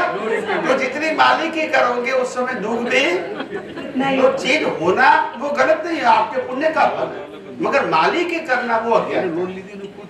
ये मेरा कहने का मिला वो ज्ञान का नहीं, मिला वो आपके कर्म का फल है। मगर मालिकी करोगे तो गलत बात है, क्योंकि वैसे मेरे पास रहने वाला नहीं है। समझ में आया? तो वास्तविकता को स्वीकार करना पड़ेगा। आज नहीं तो कल करो, परसों करो, 2-5 अवतार के बाद करो। आखिर यही सनातन सत्य है। जितना जल्दी स्वीकार करेंगे इतना हमको शांति और समाधान रहेगा। नहीं करेंगे तो अशांति और उपाधि रहेगी। यह सुन लो, ये तो सिंपल बात है। इसमें रामकृष्ण महावीर कहाँ बीच में आते? तो सनातन सत्य तो भगवान कहाँ से बीच में? मगर क्या है कि हमको धर्म भी जिंदा रखना है हमारी संस्कृति के लिए।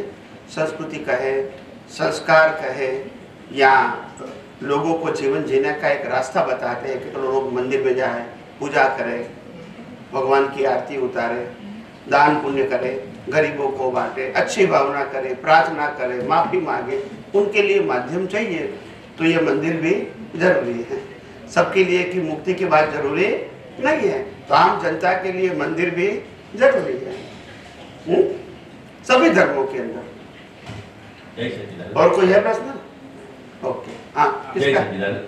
जय सच्चिदानंद। સ્વામીજી ફરી એક પ્રશ્ન ઉભો થાય છે, કાલે પણ પ્રશ્ન કર્યો હતો કે જ્યારે આપણે કોઈ પણ સંજોગોમાં જે ભાવ ઉભા થાય છે અને આપણે કીધું કે બહાર એ પરમાણુ સપ થાય છે અને બોડીમાં એ આવે છે, તો એ બોડીમાં આવે ને એટલે એ જેટલા આખી લાઈફની અંદર જેટલા પરમાણુ સપ થયા, ભાવ બગડ્યા, એના પરમાણુ સપ કોટ થયા એટલે એનું કોજલ બોડી બને છે અને એ પછી ક્લાઉડમાં જ્યારે ડેડ થઈ એટલે ક્લાઉડમાં જાય છે અને પછી નેક્સ્ટ બર્થની અંદર એ પરમાણુ સાથે બોડી ભેગું આવે છે। પરમાણુ પણ સાથે જ હોય છે ને ત્યારે આપણે परमाणु का रिजल्ट मिलता है, परमाणु नहीं आते हैं। रिजल्ट बीज डाला तो फिर क्या निकला? रिजल्ट। जैसे मैंने बीज डाला जमीन में, हाँ। तो पेड़ किसने बनाया? कुदरत ने बनाया। डाली किसने बनाई? पत्ते किसने बनाया? कुदरत ने बनाया। फल किसने बनाया? कुदरत ने। तो अभी तो बीज हमारा था। हाँ। ये बीज हमारा था, फल की सभी अवस्था किसकी? इसलिए तो मैंने कहा आत्मा के अलावा सब कुछ किसका है? कुदरत का। तो फिर इसमें मेरा कहाँ आ गया? तो अभी जो हमारे परमाणु अभी नए बीज डालोगे फिर वो जाएगा कुदरत के पास, मगर फल देगा तब सब किसका होगा? कुदरत का होगा। तो अभी हमारे जो बॉडी में जो परमाणु जो भाव चार्ज होते हैं वो परमाणु हमारी बॉडी में आते हैं। अभी आपके पास है, अभी हमारे पास वो है। आप जब आपकी डेथ होगी तो पूरा पैकेज कॉजल बॉडी, कारण शरीर कुदरत के पास जाएगा। इसके आधार से ये इफेक्ट बॉडी या रिजल्ट का ये बॉडी आपको कर्म की भुगतान का बॉडी मिलेगा। वो जो चार्ज किया हुआ परमाणु जो गया वो कुदरत के पास कुदरत के पास। अभी तो मेरे पास वो जो भाव किया वो कोड हुआ वही परमाणु डिस्चार्ज सत्ता में रहेगा। सत्ता में रहेगा। डिस्चार्ज वाला तो कुदरत के पास है। कुदरत अभी तो मेरे परमाणु रिजल्ट कुदरत देगी।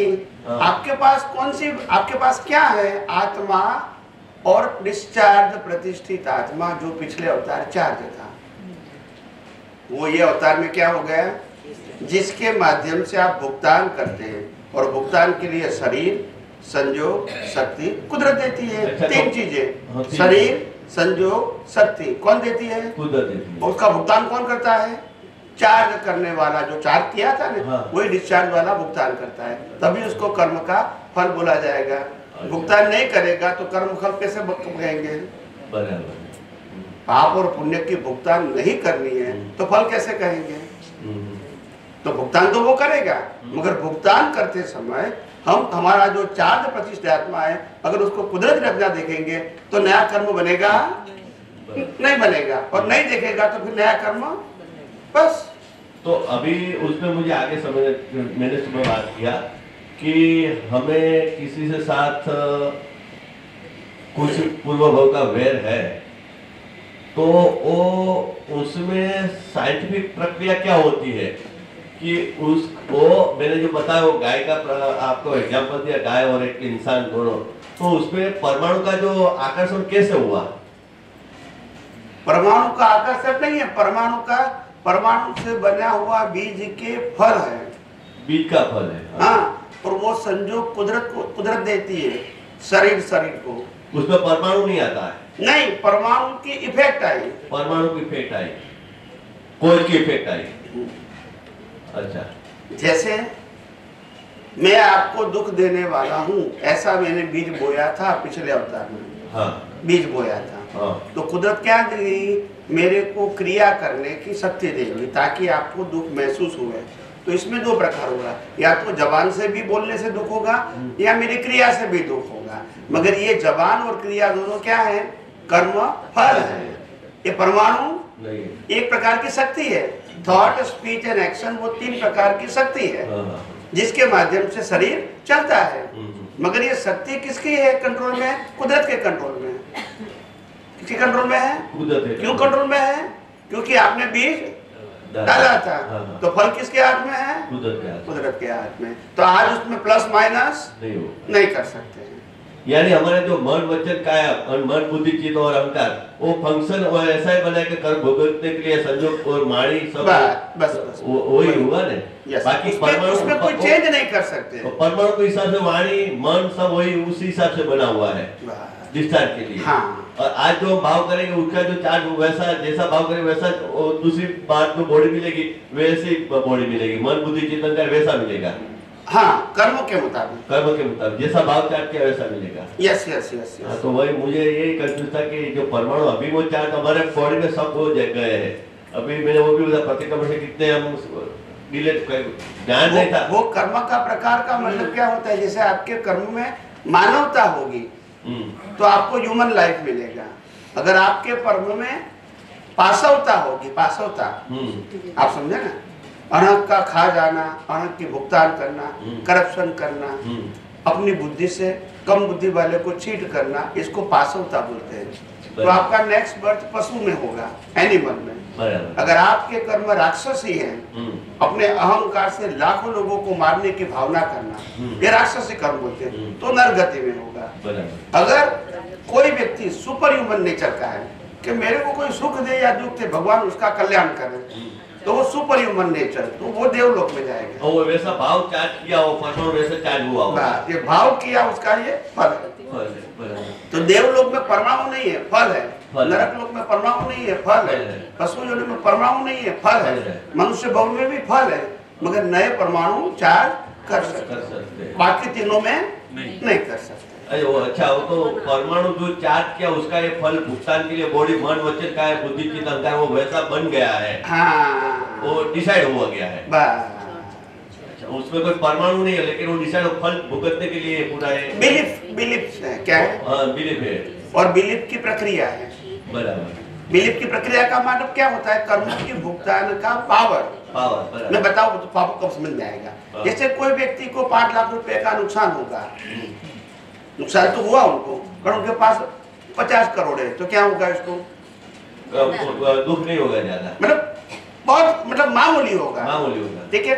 मगर जिसके पास 10 लाख रुपया है और 5 लाख चला गया तो बहुत भुगतान होगा, आप समझे। और जिसके 5 लाख है वही चला गया तो अमाउंट इज नॉट इम्पोर्टेंट। आपको अभी आप समझे, भुगतान इज इम्पोर्टेंट, अमाउंट इम्पोर्टेंट नहीं है। आपको कितना सफर करना है उस प्रकार से आपको कुदरत संजोग देती है, अमाउंट कोई भी है, आप समझे। तो इस प्रकार से चलता है। और कुदरत का कानून ऐसा है कि अगर आपको छोटा दुख लगता है, जैसे यहाँ उंगली कट गई तो आपको पेन तो होगा, ठीक है। अभी ये पेन आपको उससे ज्यादा दुख भुगतने वाले संजोग आएंगे तो ये पेन नहीं लगेगा। जैसे आपकी उंगली कट गई तो आपको पेन लगेगा, मगर दूसरे दिन आपको फ्रैक्चर हो जाएगा तो ये दुख नहीं लगेगा। क्यों? क्योंकि अटेंशन यहाँ आ गया, ठीक है। अभी उंगली टूट गई, वही फ्रैक्चर भी हो गया, ठीक है। मगर जब आपकी मिलकत में से 50% लॉस हो गया तो आपको चिंता चला जाएगा, चला जाएगा, ये दुख मिट जाएगा, आप समझे। तो सफरिंग तो है, मगर सफरिंग उस समय नहीं लगेगा। सफरिंग तो है फिजिकली, मगर अटेंशन नहीं है तो इतना फील नहीं करोगे। जो बड़ी चीज है वो पहले फील करते हो आप। ये सबसे जरूरी हो गई, आप समझे। समझ में आया? समझ गया। कई लोगों को दांत में पेन होता है, आप समझे, तो बोला बहुत पेन होता है, बेहद पेन होता है, तो फिर बोलता है कि हमको रूट कैनाल के लिए जाना पड़ेगा, आप समझे ना। मगर कहते हैं कि नौकरी में अगर छुट्टी लेंगे तो वो तो डिस्कार्ड कर देंगे, तो बोला जो भी है चलेगा, अभी नौकरी तो करना है।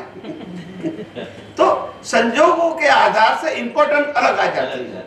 इस प्रकार से आपको फीलिंग है। अभी आपको समझ में आया? तो कुदरत का ये कानून है कि एट ए टाइम आप मल्टीपल फीलिंग नहीं फील कर सकते हैं। मल्टीपल होते हुए भी, क्या बताया? होते हुए भी एट ए टाइम आप एक ही फीलिंग को फील कर सकते हैं। मल्टीपल होती है, जैसे हमको 50 व्यक्ति के पास पैसा लेना है, एग्जांपल देता हूँ, मगर अभी जो याद आएगा वही फीलिंग देगा, बाकी नहीं देगा। कोई याद ही नहीं है तो फिर जो आएगा तभी होगा ना। तो कुदरत का ये कानून है, नहीं तो आदमी पागल हो जाएगा। अभी घर के सभी प्रश्न दिमाग में रहेंगे तो क्या होगा? एट ए टाइम एक ही रहेगा, फिर एक खत्म हो जाए फिर दूसरा आएगा, वो खत्म हो जाए तीसरा आएगा, ऐसे होता है। एट ए टाइम एक रहता है, तभी आप इसको झेल सकते हैं। बाकी आपको मालूम होता है, मगर अवेयरनेस में नहीं होता है। अवेयरनेस में एक ही होता है जो अभी आप वास्तव में फील कर रहे हैं। आप क्या कहते हैं, मेरे को पैसा अभी लेना है, मेरे को पेट में दर्द है, डॉक्टर के पास भी जाना है, मगर क्या करूं, बच्चे का एक्सीडेंट हो गया तो मेरे को वहां जाना पड़ेगा। तो ये आपका इम्पोर्टेंट नहीं होगा। अभी आप समझ में आया? बात ये है। फिर ये खत्म हो जाएगा, फिर आप पेट के लिए जाएंगे, फिर ये खत्म हो जाएगा, कलेक्शन के लिए जाएगा। तो ये होता है, मगर अटेंशन जो भारी चीज होती है वहां चला जाता है। ये कुदरत का नियम है, ये कोई हमारी खुद की प्रायोरिटी नहीं है। तो स्वामी दूसरे साथ में प्रश्न उठता है कि हमने ज्ञान नहीं दिया था, उस वक्त हम सरमाया करके जो कर्म के फल भुगतान के लिए आए, उसमें हमने जो भाव किए, त्याग किए, वो तो परमाणु हमारे में सेट हो गए हैं, वो डिस्चार्ज भाव वाले। लेकिन तब हम पता नहीं था कि परिणाम वाला ही भाग है, फिर भी हम अटैच होके उसको जो भी अच्छा बुरा भाव हम करके जो हमारे बॉडी में परमाणु सेट हो गए हैं, तो उनको हम प्रतिक्रमण से याद कर करके धो सकते हैं। उसका जो रिजल्ट आने वाला थोड़ा माइंड में आएगा, माइंड में आएगा। फिर भी कभी कभी ये हमारी लाइफ तो है, ज्ञान भी है, समझ भी है, फिर भी ऐसा संयोग तो आते रहते, कभी कभी हम फिर भी उसमें अटैच हो जाते हैं। जो भुगतान के लिए है वो डिस्चार्ज वाला भाग, फिर भी हम डिप्रेशन में कभी आ जाते हैं, कभी बहुत अंदर के कैसे क्या हो रहा है, फिर वो पता नहीं चलता है।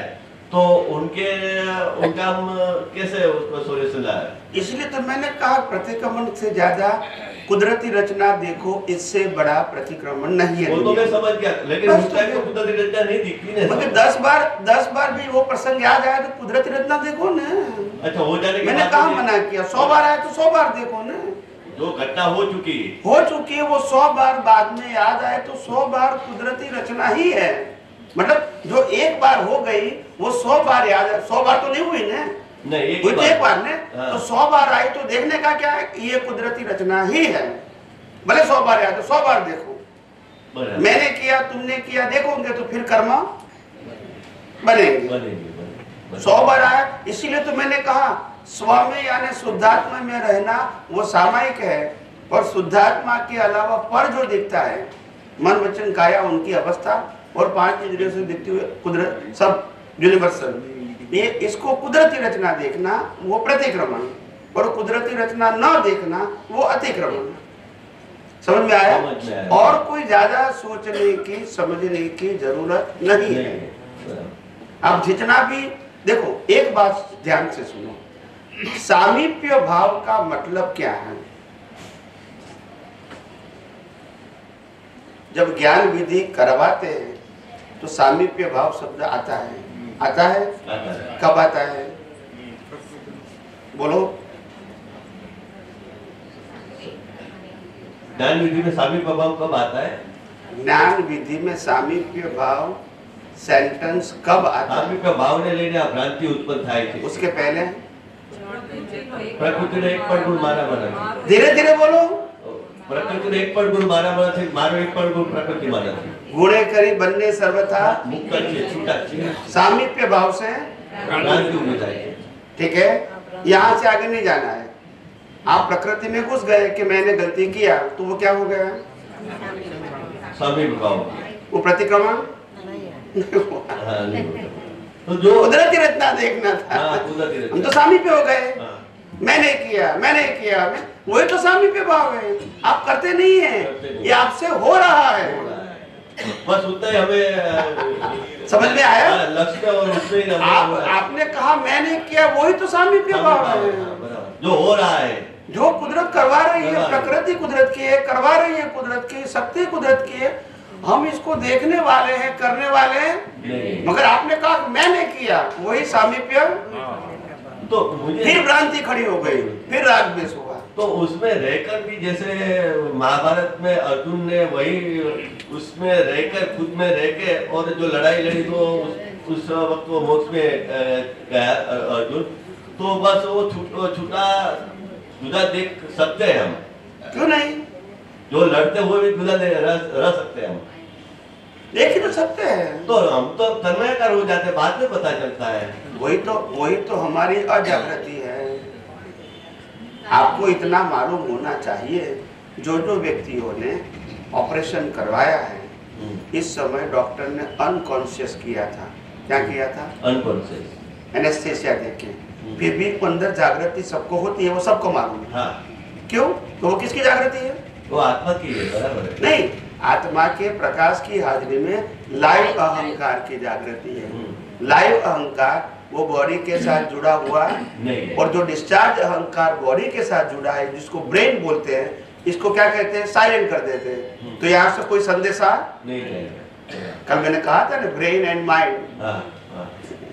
तो डिस्चार्ज माइंड है, और डिस्चार्ज माइंड संदेशा देते हैं ब्रेन को, और ब्रेन पूरी बॉडी को ऑपरेट करते हैं। तो यहाँ ब्रेन को क्या कर दिया? अनकॉन्शियस कर दिया। तो कोई मैसेज नहीं। मगर जो अपना लाइव ईगो है, वहां तो एनेस्थेसिया वो कर भी नहीं सकते हैं। आप समझे कि नहीं? हाँ। इसीलिए ऑपरेशन पूरा होता है तो हमको अंदर मालूम होता है कि हमारा ऑपरेशन चल रहा है, दिखता नहीं है कुछ। दिखता नहीं है। आप समझे ना? वो फील भी नहीं होता है। हाँ, पेन फील नहीं होता हाँ, है, पर कुछ होता है। हाँ, वो फील होता है, कुछ होता है, पेन नहीं। आप समझे ना? वो तो स्वामी जी, मुझे बहुत साल हो गए, मुझे अनुभव हुआ था जब मैं शॉर्ट मुझे लगा था, तब मुझे लगा वैसे बॉडी अंदर से मैं जागृत था कि बॉडी को हो रहा है, लेकिन वो तो फील अपने बॉडी में तो हम अलग तो है, उतना तो फील होता है कि बॉडी में हो रहा है। मैं तो उसको देखने वाला हूँ, तो बहुत साल पहले भी हो, लेकिन ये जो हो रहा है वो किसको हो रहा है पता नहीं था, लेकिन जुदा तो रहता ही है। चलो जी प्रार्थना बुला देते, समय हो गया।